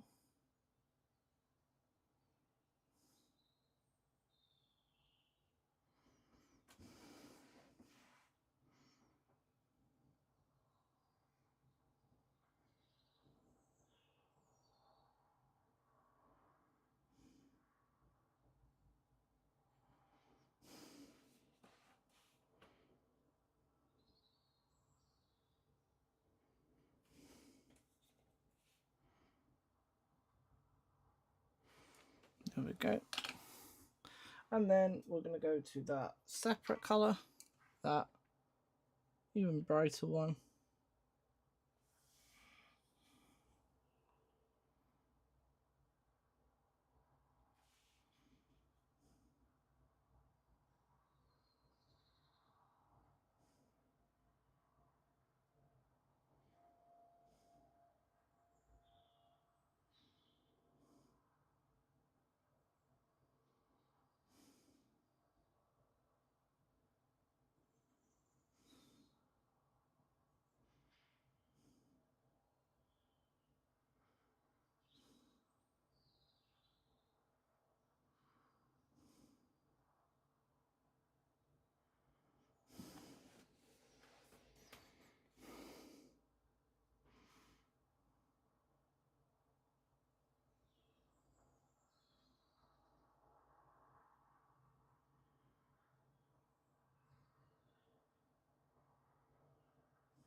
All right. We're getting somewhere. It's looking good.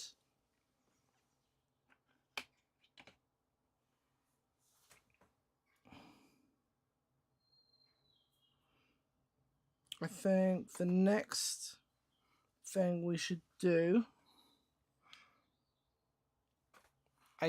is to incorporate the metal of the base. Oh, one of my beads. Let's make sure that's put away.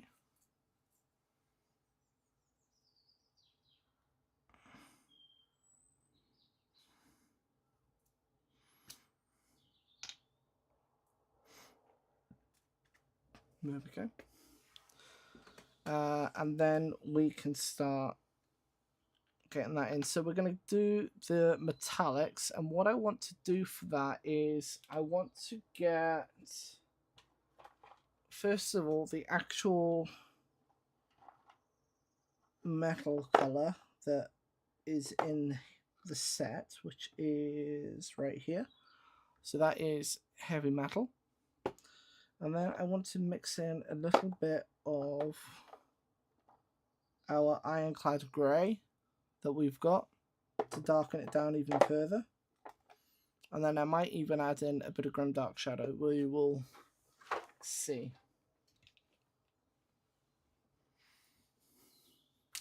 And that's just because I don't want our metallics to be too bright and overpowering.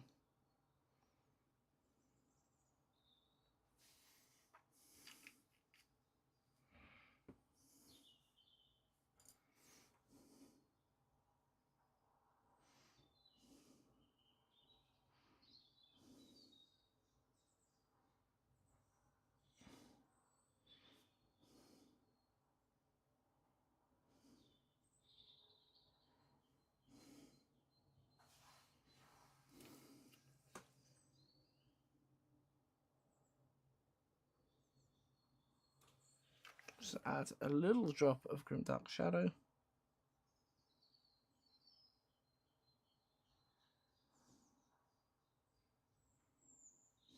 That's also going to help the flow of the paint. And I'm just going to put this over everything. So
I'm sure you'll notice some of this is textured.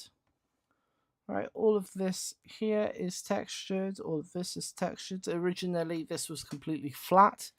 And what I did to fix that was I put some liquid green stuff on, and then as it began to cure and dry, I got a stiff brush and I stippled it. I just stabbed into the green stuff, which then gave us the texture.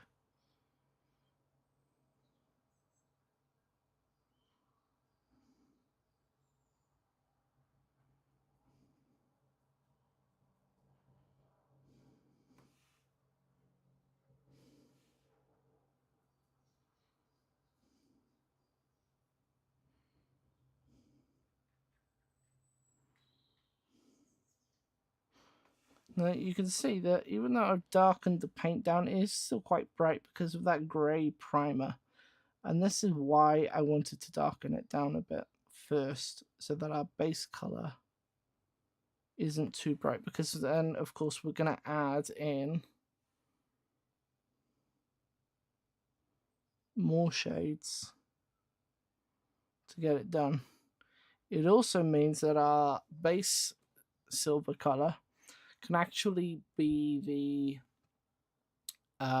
highlight, instead of using something much brighter that could end up overpowering what we're trying to use, or what we're trying to do rather.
Make a little bit more of our mixture.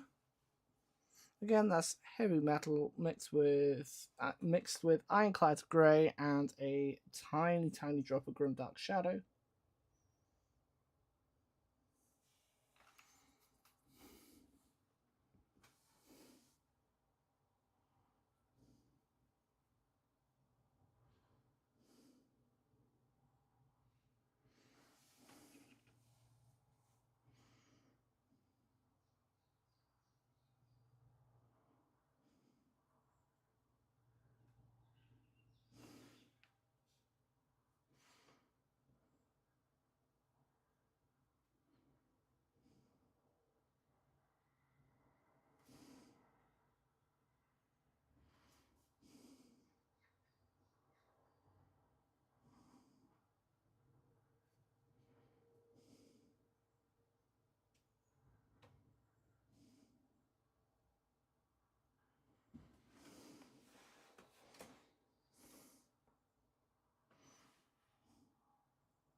I'm going to put silver on the crack grenade.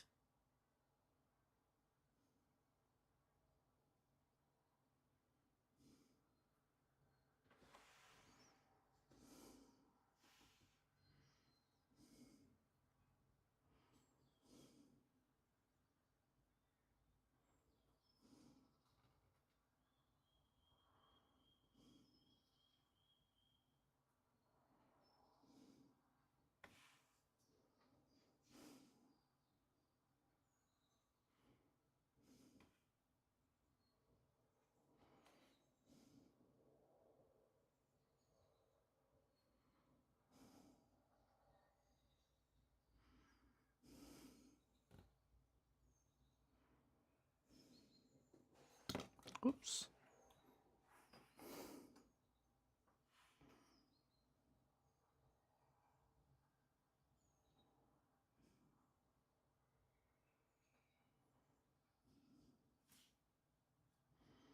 We'll cover the whole Necron.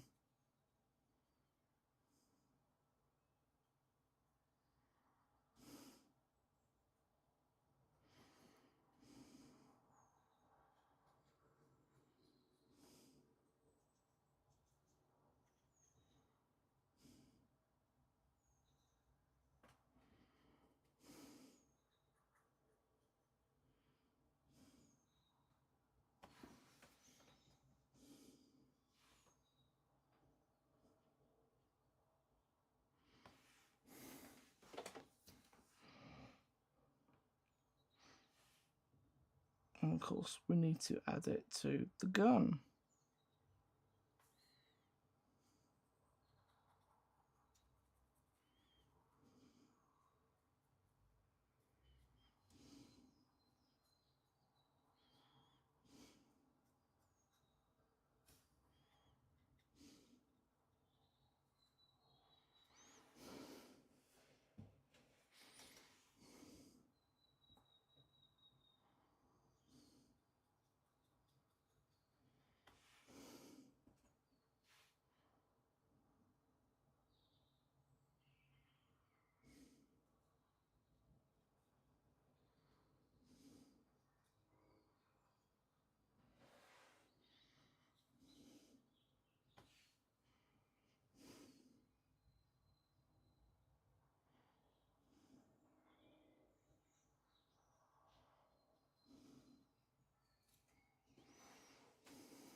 And while we're here, we're going to incorporate this into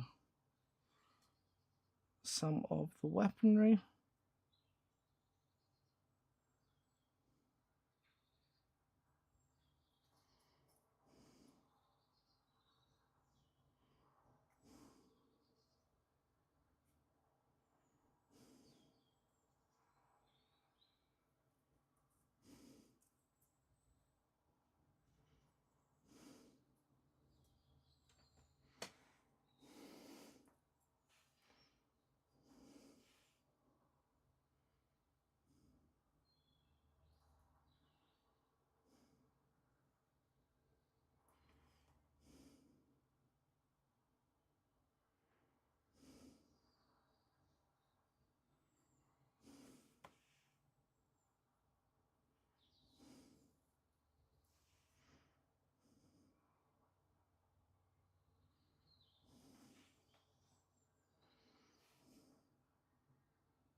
Whew, okay.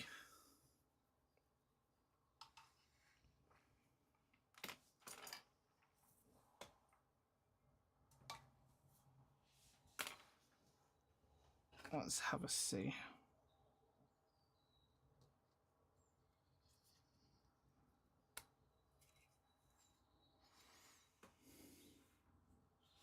Well, this is what we're looking at so far.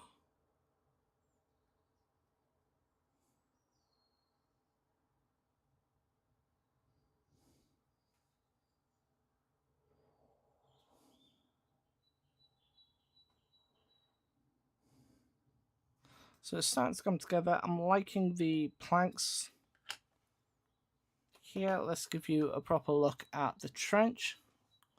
If I bring this up and then...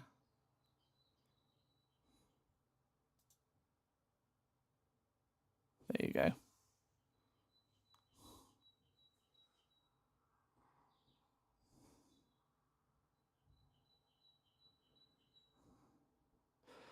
Okay, I think we're starting to get a good distinction between the elements on the base. We do need to push some of the artistic elements of the skeletons together. We need to push them to a higher degree. I think some of the wooden planks need a bit more highlighting. And then we can start applying some washes. Just to push that color back down. Okay, so I'm going to take a break. If you guys have been here for a while, also take a break. If you like the stream, give it a like, share it with people. That would be awesome. And I will be back. And let me know, are you guys going to salute 53 at the London Excel on Saturday? What are you going there for? Are you going to go play games? Are you selling things? Are you buying things? Are you playing games? Are you competing in the competition? Let me know down below in the chat, not in the comments, down in the chat, and I'll be right back, okay?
Hello, hello, I'm back.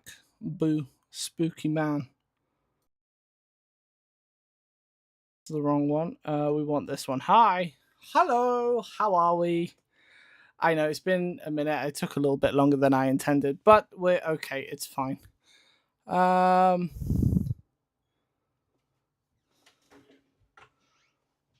So.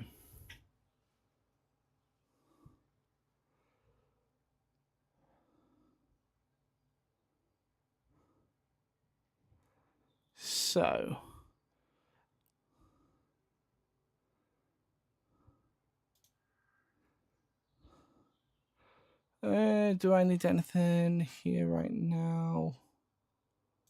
I don't think so.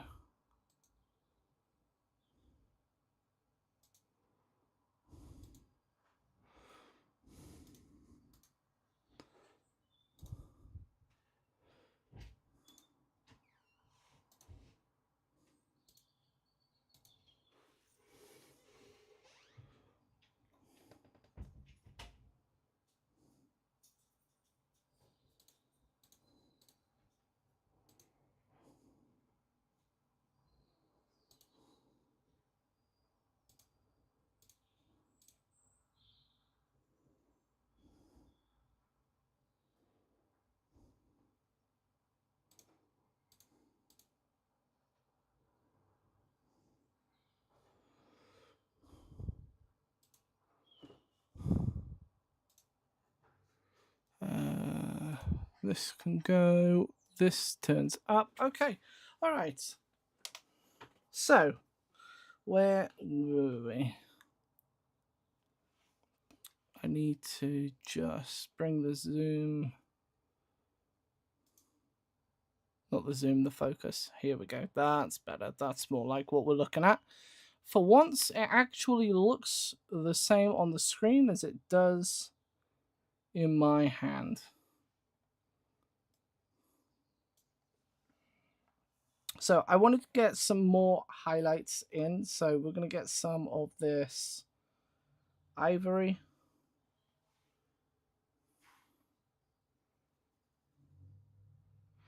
I'm going to get some of this ochre.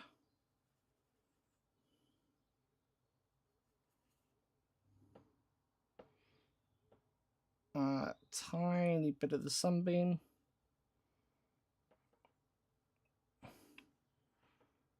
I'm going to take that combination and mix it into more ivory that is separate, so it's not as intense. I'm going to water that down. Switch to a small brush.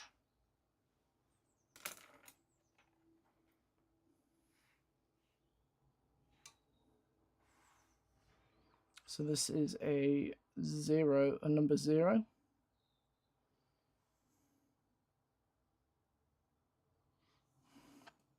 And I'm going to go in and just start adding in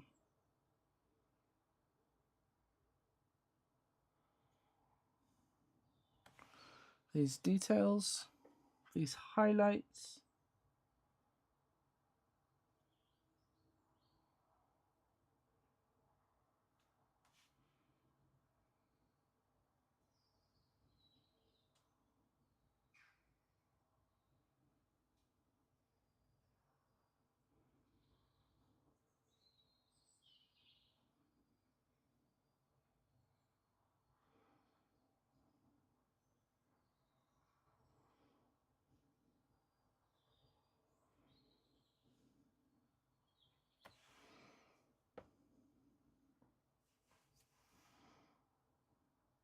And we're just adding it to the edges, basically where it meets the base.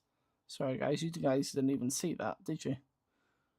Okay, so just along here you can see where I've highlighted that.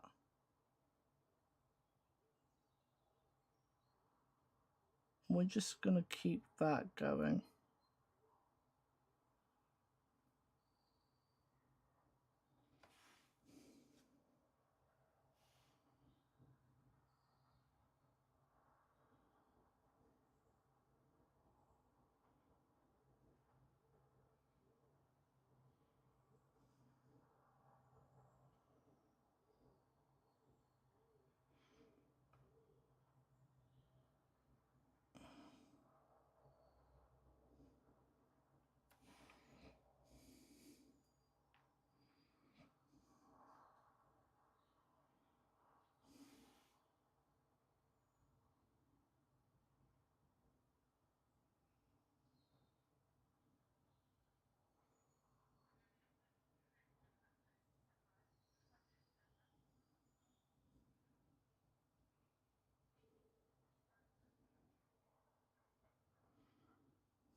Okay, we really want those edges around where it's broken as well.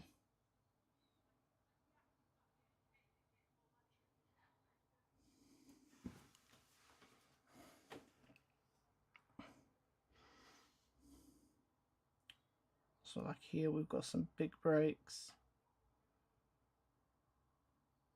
And this was caused just by it being so thin that when I glued it into place with the super glue and it was on top of the still wet texture paint, I was able to just go in after the super glue had dried with a sharp tool like a hobby knife or something, and this was able to just break through. And because it's on top of that wet texture paint, you can go all the way into it and it just looks like a big chunk has come out. I'm just gonna try and sort out these highlights that were just a little too bright for my liking. There we go, that's a bit better, because we want something a little more subtle than that.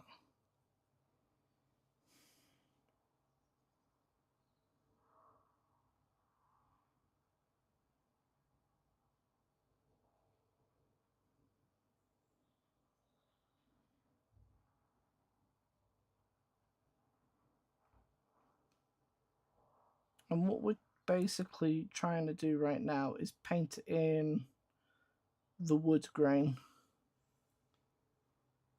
which is not an easy thing to do when you haven't done it before.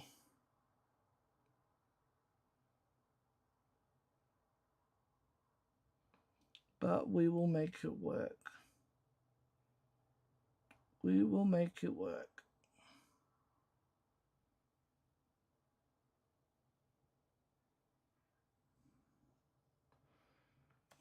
I just want this to be the sort of the best that I've done before, you know. That's all we're trying to do. Just push those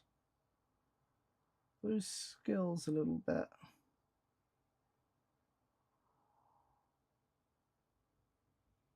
Beyond what they were before. And that's all we can really ask.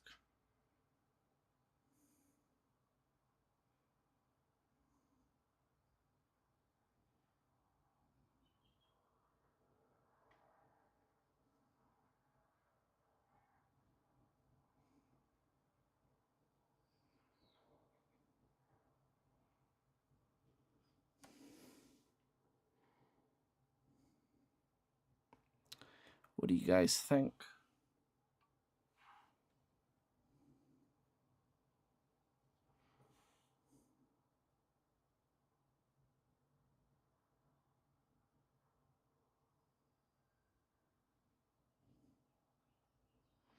Make sure we get these edges. And I think as we're going towards what is the dark side of the miniature,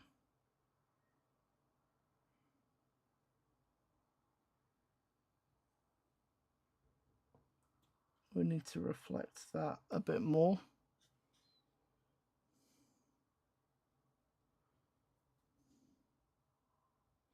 So I'm going to make a little bit of green here.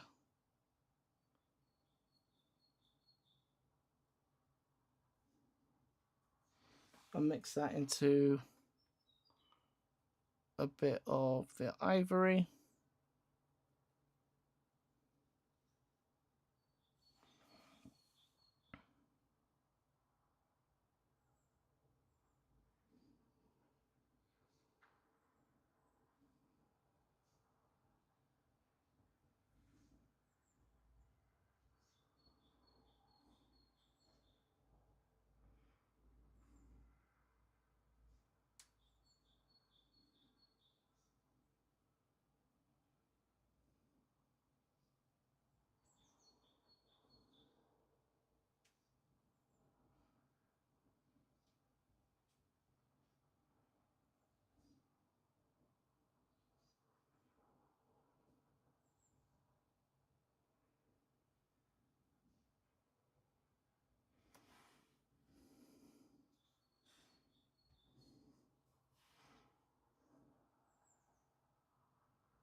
Okay, so let's put that down.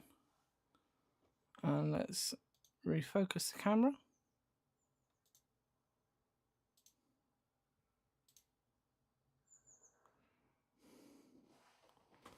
Okay, you can really see the stark difference, like here where I haven't done it, and here where I have.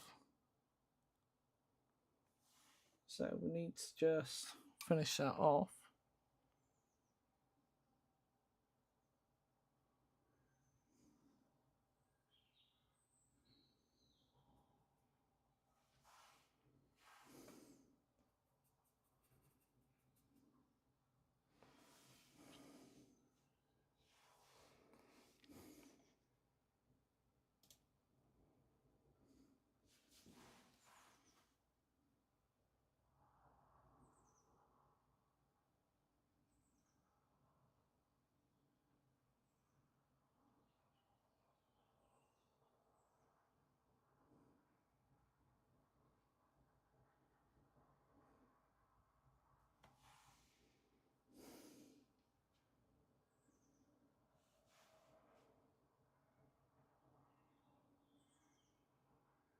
So for this one, I've added a bit more blue. So we have a proper shadow.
Love it.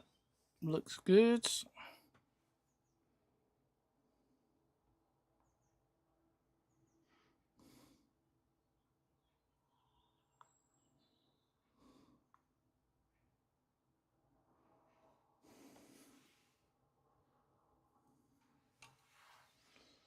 Okay.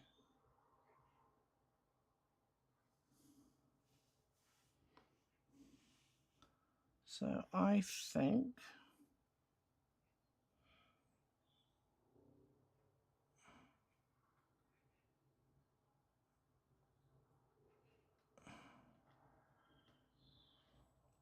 think that's good for now. We can add washes to it.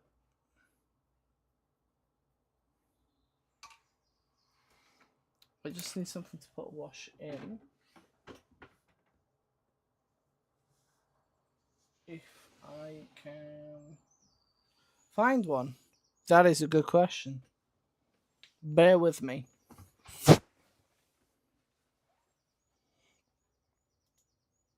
Let me know in the chat what do you think of this these wooden planks.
Okay, I found some. I found some pots.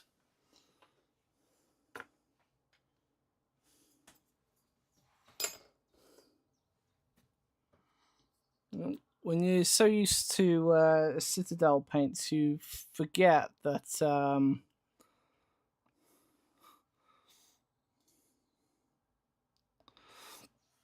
you need pots. So for my washes, I have a few options here.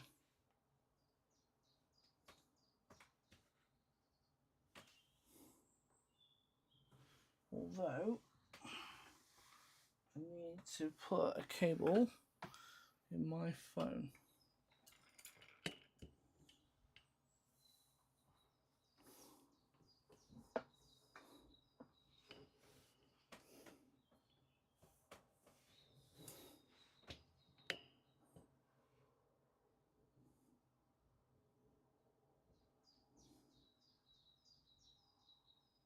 Good. Okay, so for my washes, I have a few options. We have, of course, the Grimdark Shadow that we were just using. We have the Turnbull Turquoise, which is a really strong blue. We have, not that, Voodoo Shade, just sort of brownish color.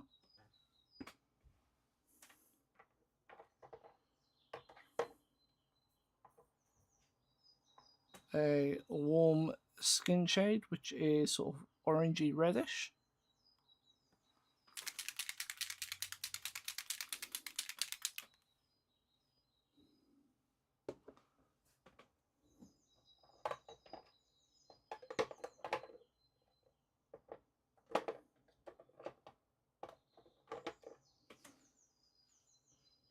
And we've got a strong tone, which I don't really use much, so I'm not quite familiar with it.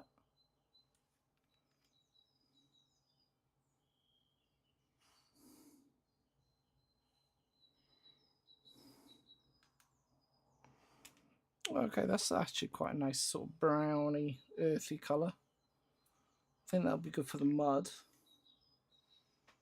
So I'm going to, it might be good for the wood too. So let's try out some strong tone. I'm going to put 2 drops in here. Let's get these other paints out of our way. Then I'm going to add 1, 2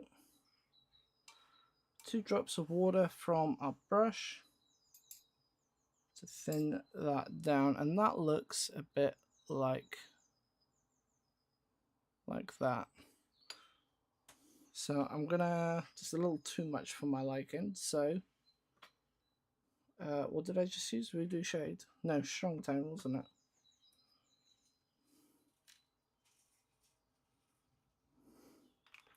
Let's put another drop in there.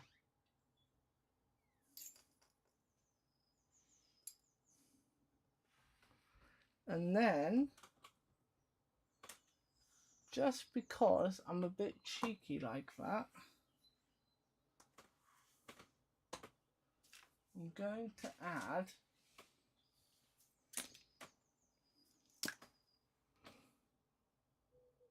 a bit of contrast. Bit of contrast medium. Just a drop.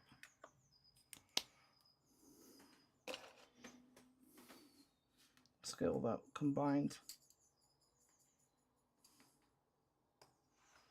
And then we're gonna apply it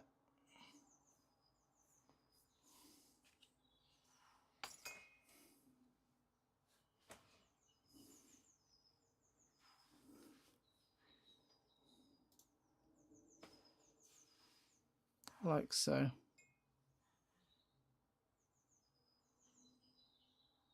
And I'm not going to try and be technical about it just yet.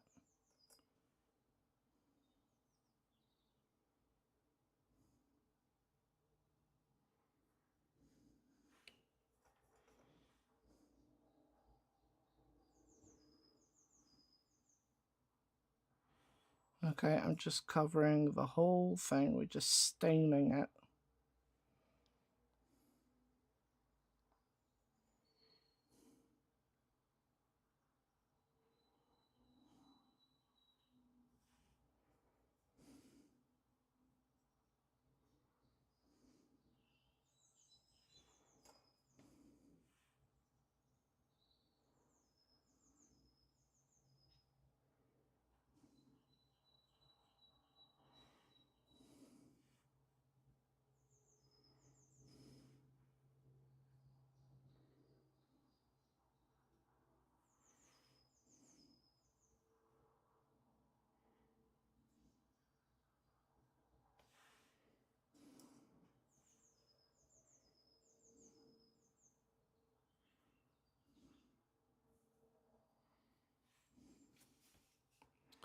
Okay, so there we go. There's that. I think we're going to hit it with the hairdryer.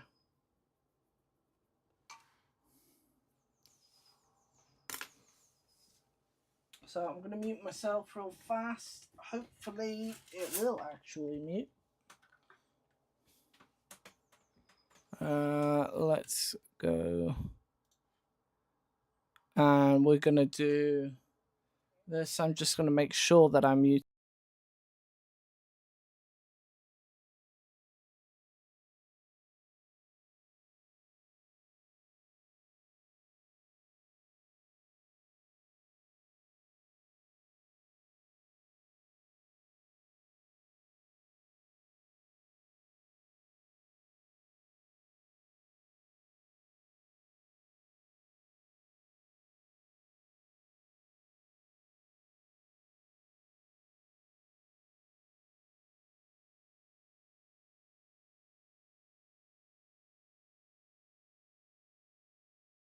Oh, the savior. Oh, you could do this Imperial Enjoy. Alright, thanks. No problem. Okay, right. Let's again I'm gonna mute myself real fast and just hit this with the hairdryer for a few seconds. Maybe about 10 to 15 seconds on the low setting. Okay, and then I'll come back.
Alright, okay.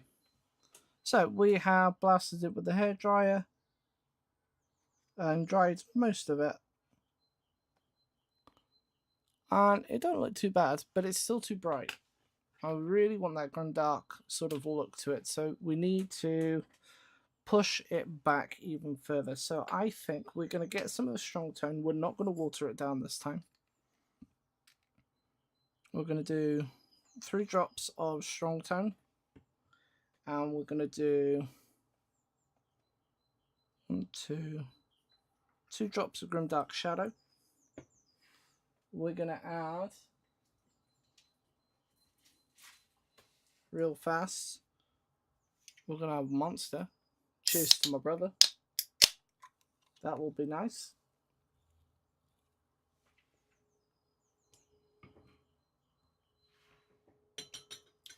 We're going to have that. Then what we're going to do is we're going to get that contrast. Do we want the contrast? Let's see how it works first without it. Okay, so we've got a nice... I don't know if you guys can see that through the reflection of the thing. But it's quite dark, so hopefully this is going to stain this down quite nicely. Sometimes these things just take layers. Maybe it was just because I added water, so the effect was not as strong, of course, because that's what happens when you dilute things. And also the thing is quite bright in itself.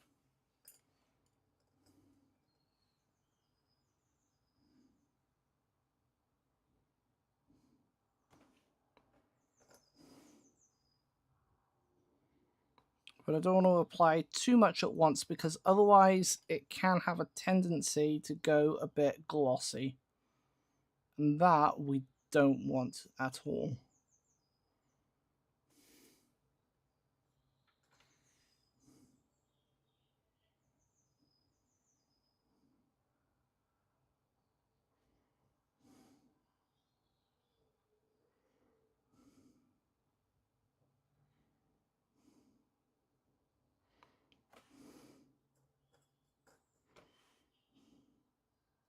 I also want to make sure that there are no bubbles or anything like that that is going to sort of mess around with what we've got going on here.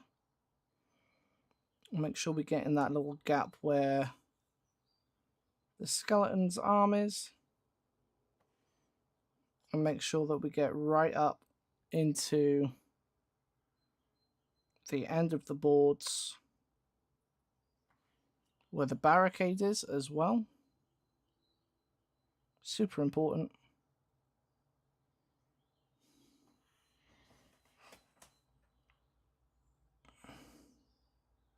And you know what? I think it could go darker again. I think it could go darker again.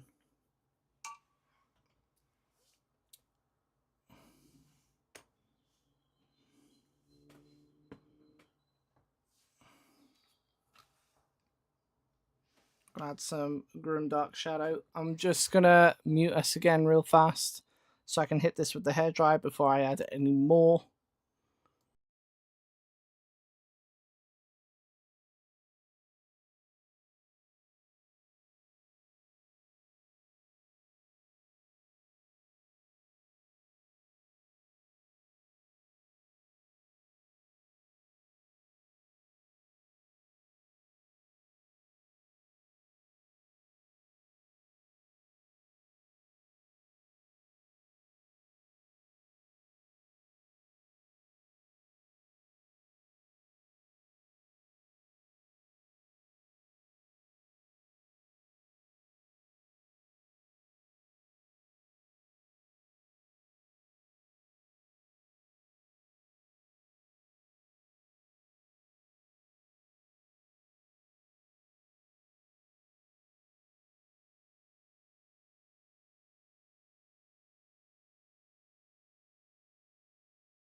Okay.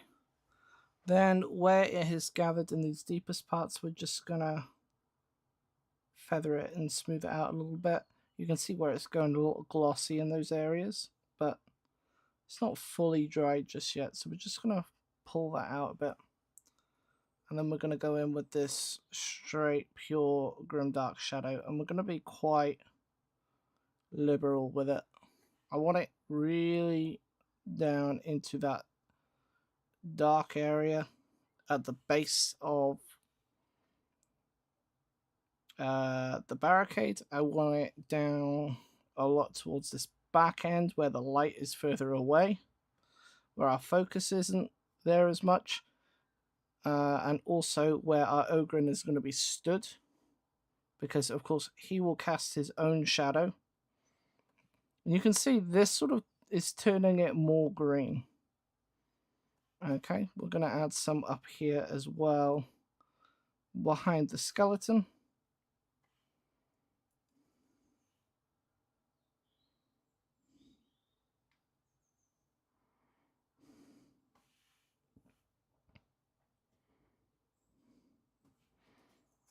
and in these deeper gaps as well.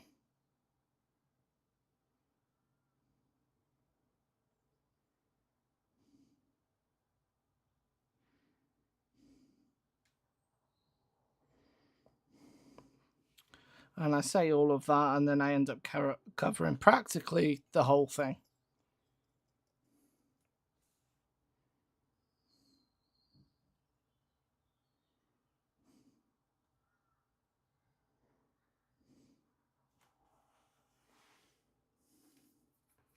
Just clean off that brush, and then I'm just going to try and remove some from the edges.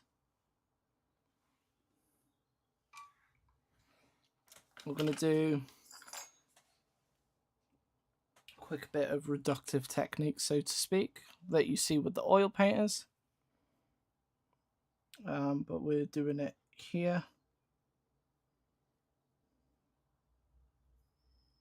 Okay, and it's just to take that excess off the top.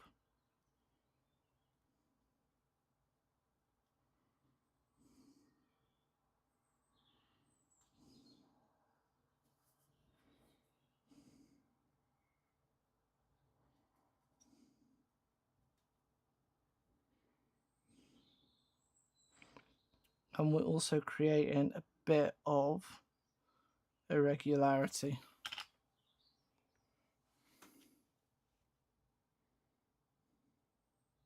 Okay, next I'm going to hit it with, I think we are going to go in there with a bit of Nuln oil. Not too much, I don't think. We'll try not to spill it everywhere.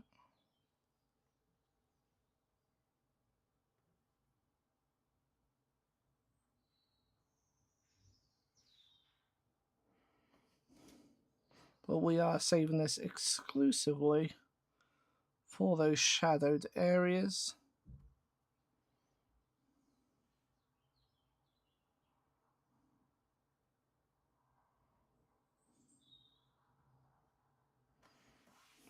And then we're just going to drag it out. Just pull it out and let it merge with those other washes that are already there. This will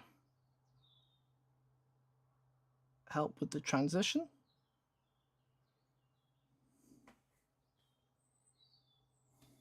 And I think that is good. I think that's good. So, blow dryer again. Okay, here we go.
Okay, so that should be enough for now.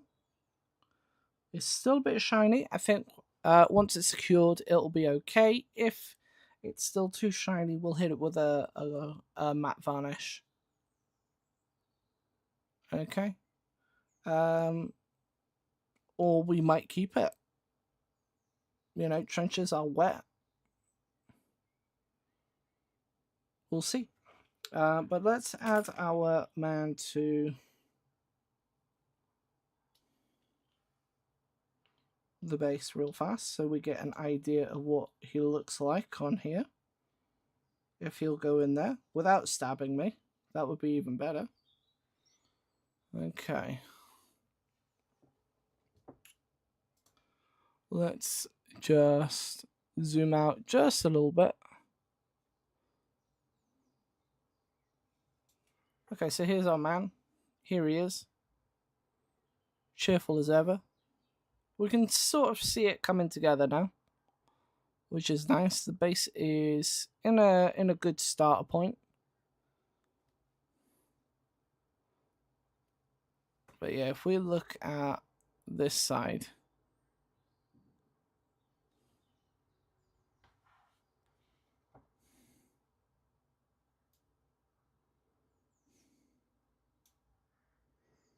I think we're getting onto something.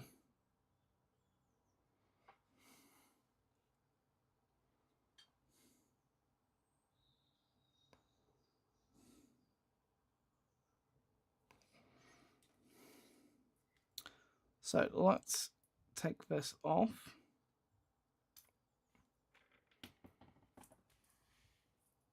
Put him over there.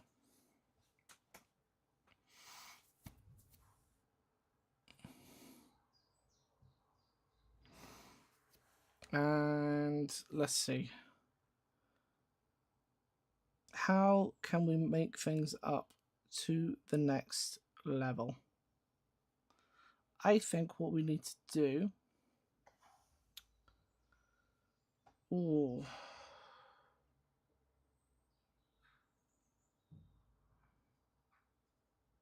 I'm not sure. So I'm going to put the base down. We've been working on the base for, what, 3.5 hours? Give or take, about 3 hours or so. Mostly just on this wood and the bones.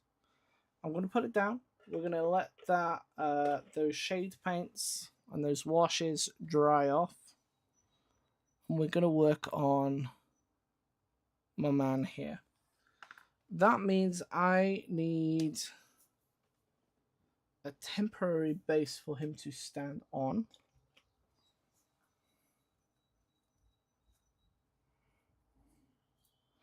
This will volunteer. Where's my drill?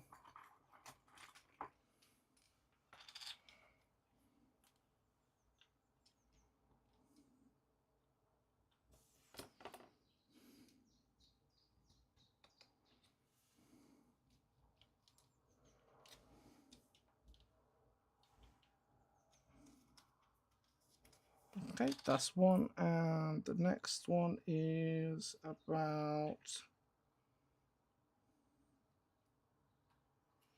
it's about here, I think.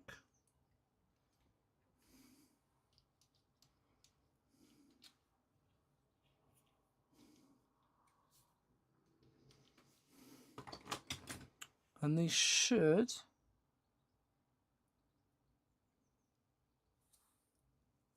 in theory slot into place. There we go.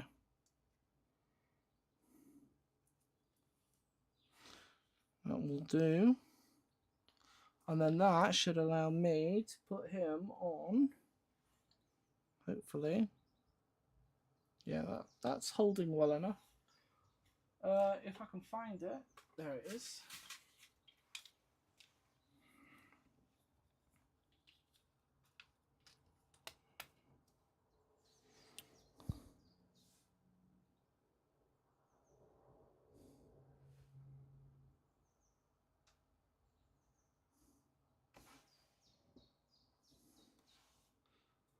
Okay, we're doing well. We're in a good spot.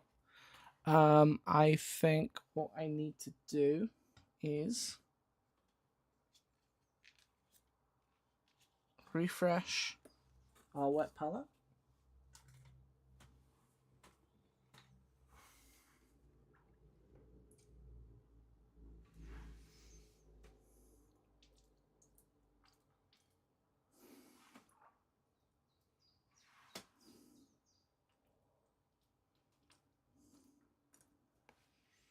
I'm just going to rehydrate it with some water that I've got here. And put a new bit of baking paper on there.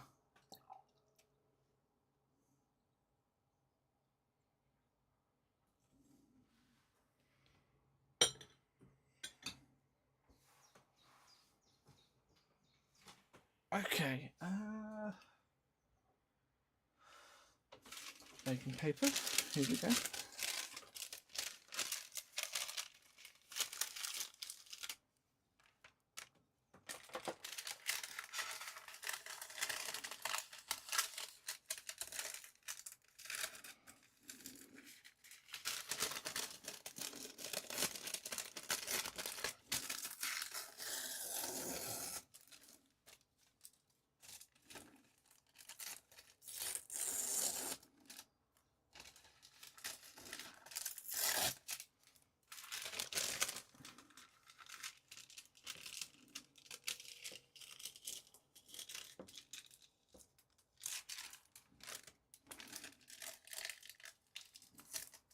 Just a little off the bottom here.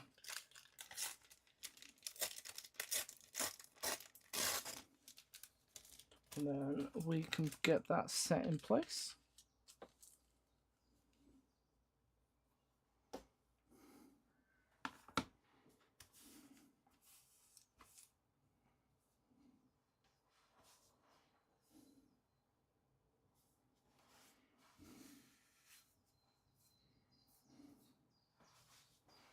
Lovely.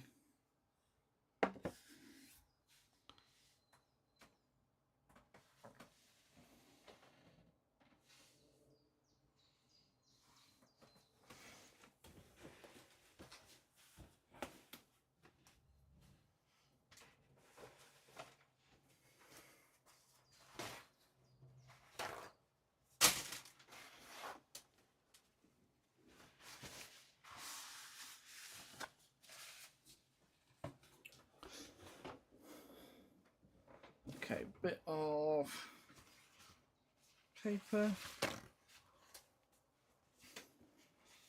Now, for our Ogryn, he needs to contrast with the environment he's in a little bit, but not too much. So we still want not blues, greens, and greys, but slightly, ever so slightly warmer than his environment.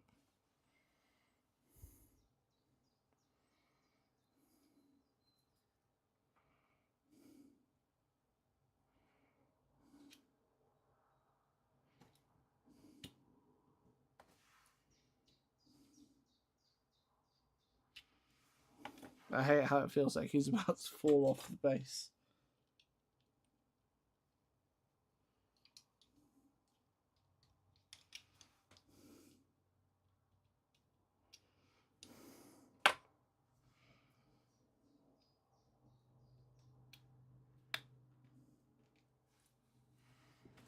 We'll make it work.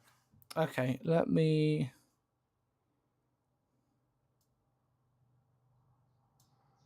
give you his face. Here is his face. So I think for his face, we would like a base coat of...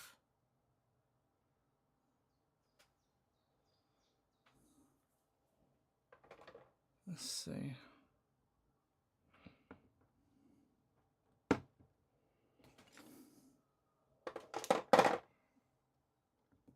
First of all, let me get these other paints out of the way.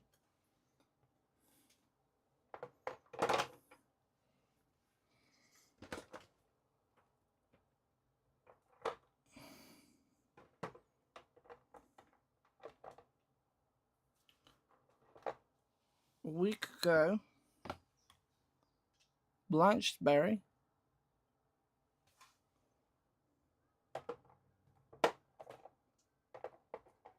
and do pink, or we could go yellow, and we can go with the ochre.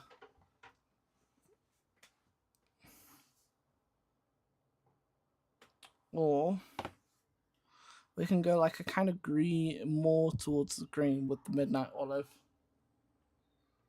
which I think might be better. We could go midnight olive into tainted garden and use some moonbeam yellow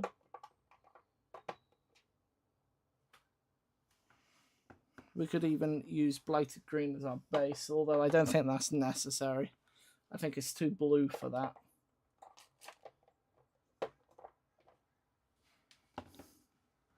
I think this is more towards our winning colour, although I'm not sure about this moon being yellow. We could go with the ochre. I think we'll keep both on standby and we can decide what it is that we want to do with them as we go along.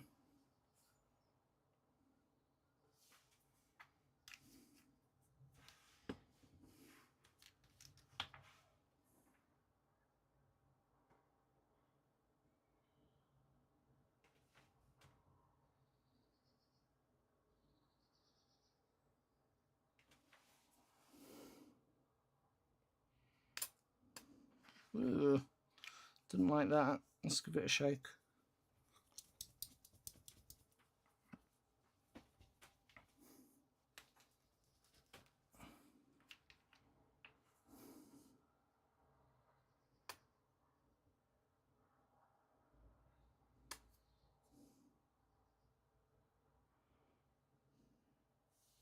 There we go.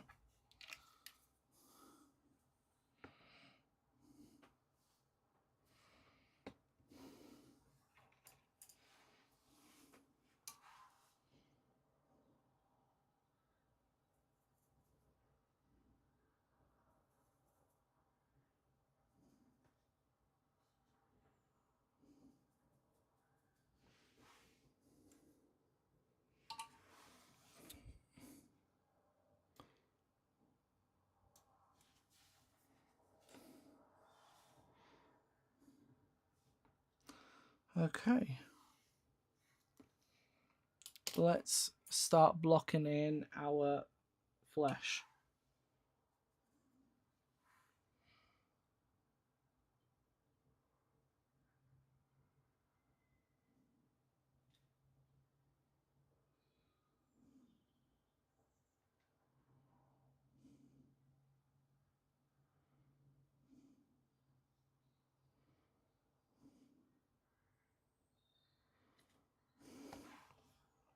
Now, the thing with this is that I want him to look like he's ill.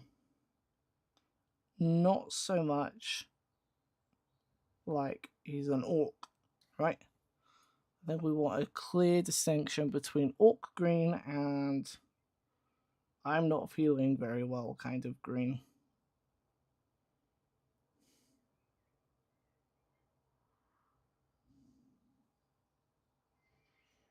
But for now, we go in there quite freely and quite loosely with our paint, just getting down that base color. Also, if I can get any of this to stick to that eyeball, that would be great, because of course the eyeball was changed after I primed it, so that metal might not want to take any paint.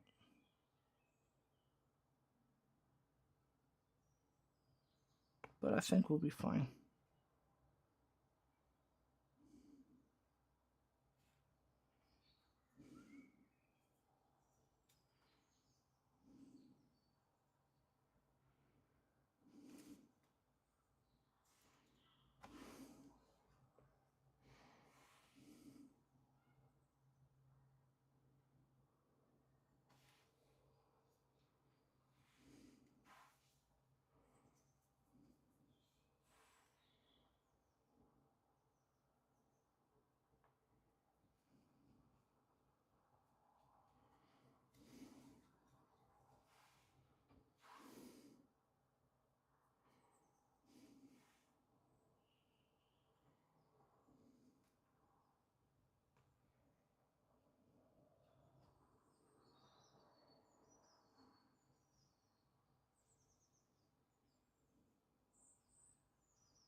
I'm fighting the urge to just slap a really thick coat of paint on here. Because of course, if I do that, it defeats the whole purpose of a slight zenithal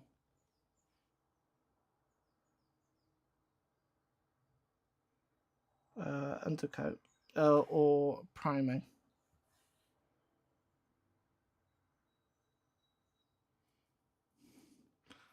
But then, I'm not really seeing much from it anyway, so I'm not sure if I'm doing it right.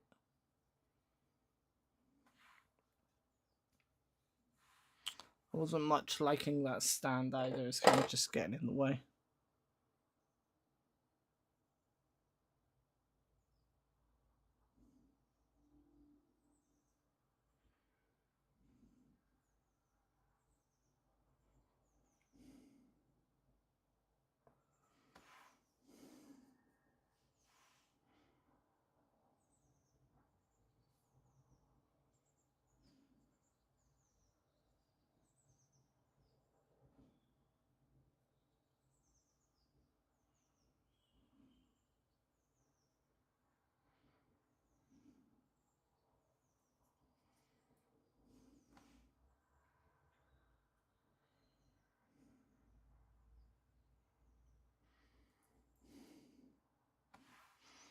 Okay.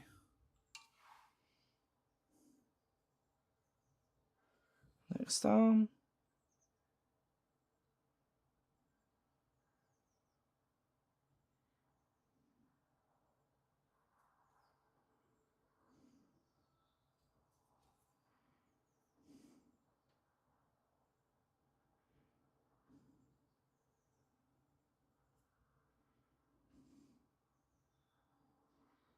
And I'm just going to sort of like stipple it into the netting here so that we can see the arm underneath, and then we can repaint the actual fabric later.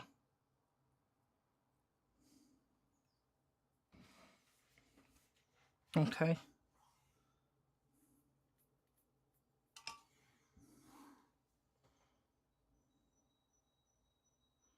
Now, while it's still wet, we're going to start moving into the tainted garden.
Okay.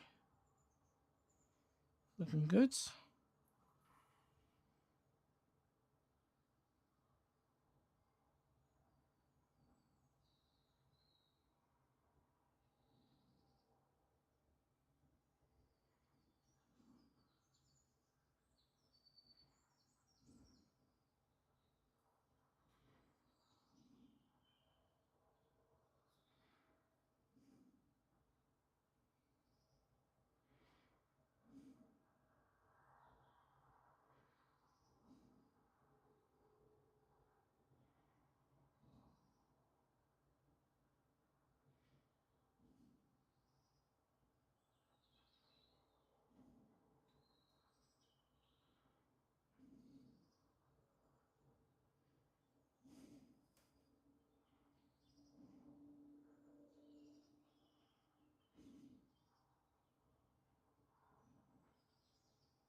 I can sort of see what's happening.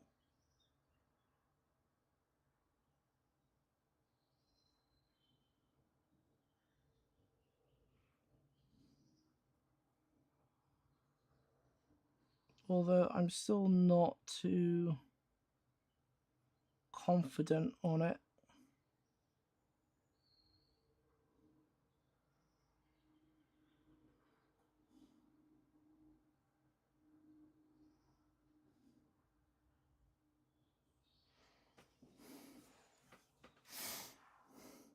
Although I feel like I'm just painting Shrek. I think if he just had some pointy ears, you know, give him 2 pointy ears coming out, and you just got grumpy Shrek.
Okay. Whew. How is everyone today? How are we doing?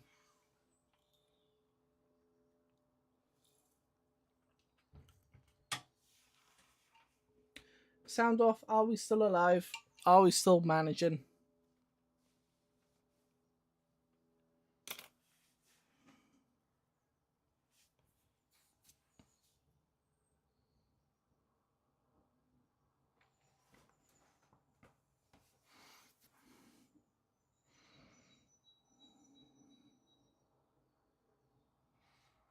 Right, we're gonna start. I'm gonna start adding in the sunburst ochre. I've decided we're gonna go that route. This is gonna help tie it in with.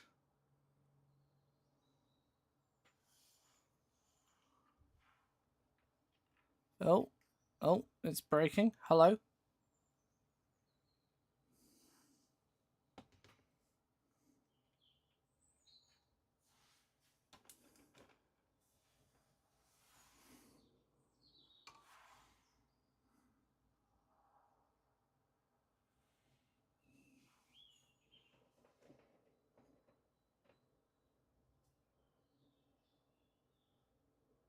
Just dropped a whole bunch of frames. I think we're okay.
Okay, I think we're alright. So, I'm going to start mixing in some of this ochre into our tainted garden.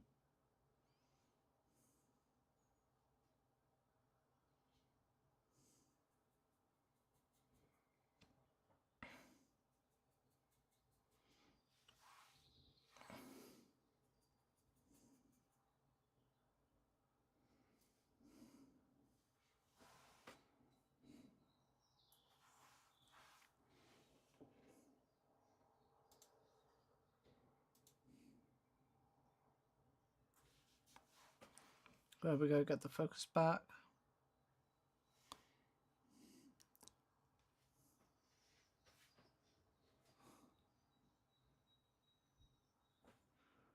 And now we can start.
I forgot the man's bottom lip.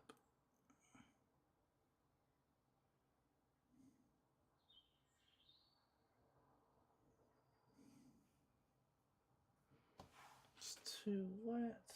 Let's get some of that off.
Okay, I think what I'm going to do is I'm going to stop. I think my phone is starting to overheat, which is what we're using for the camera. So I need to let it cool off a bit. I'm, of course, going to keep painting because the competition's on Saturday. So I'm going to keep painting. Once the phone has cooled down and recharged and everything, I will try and do another stream later on today.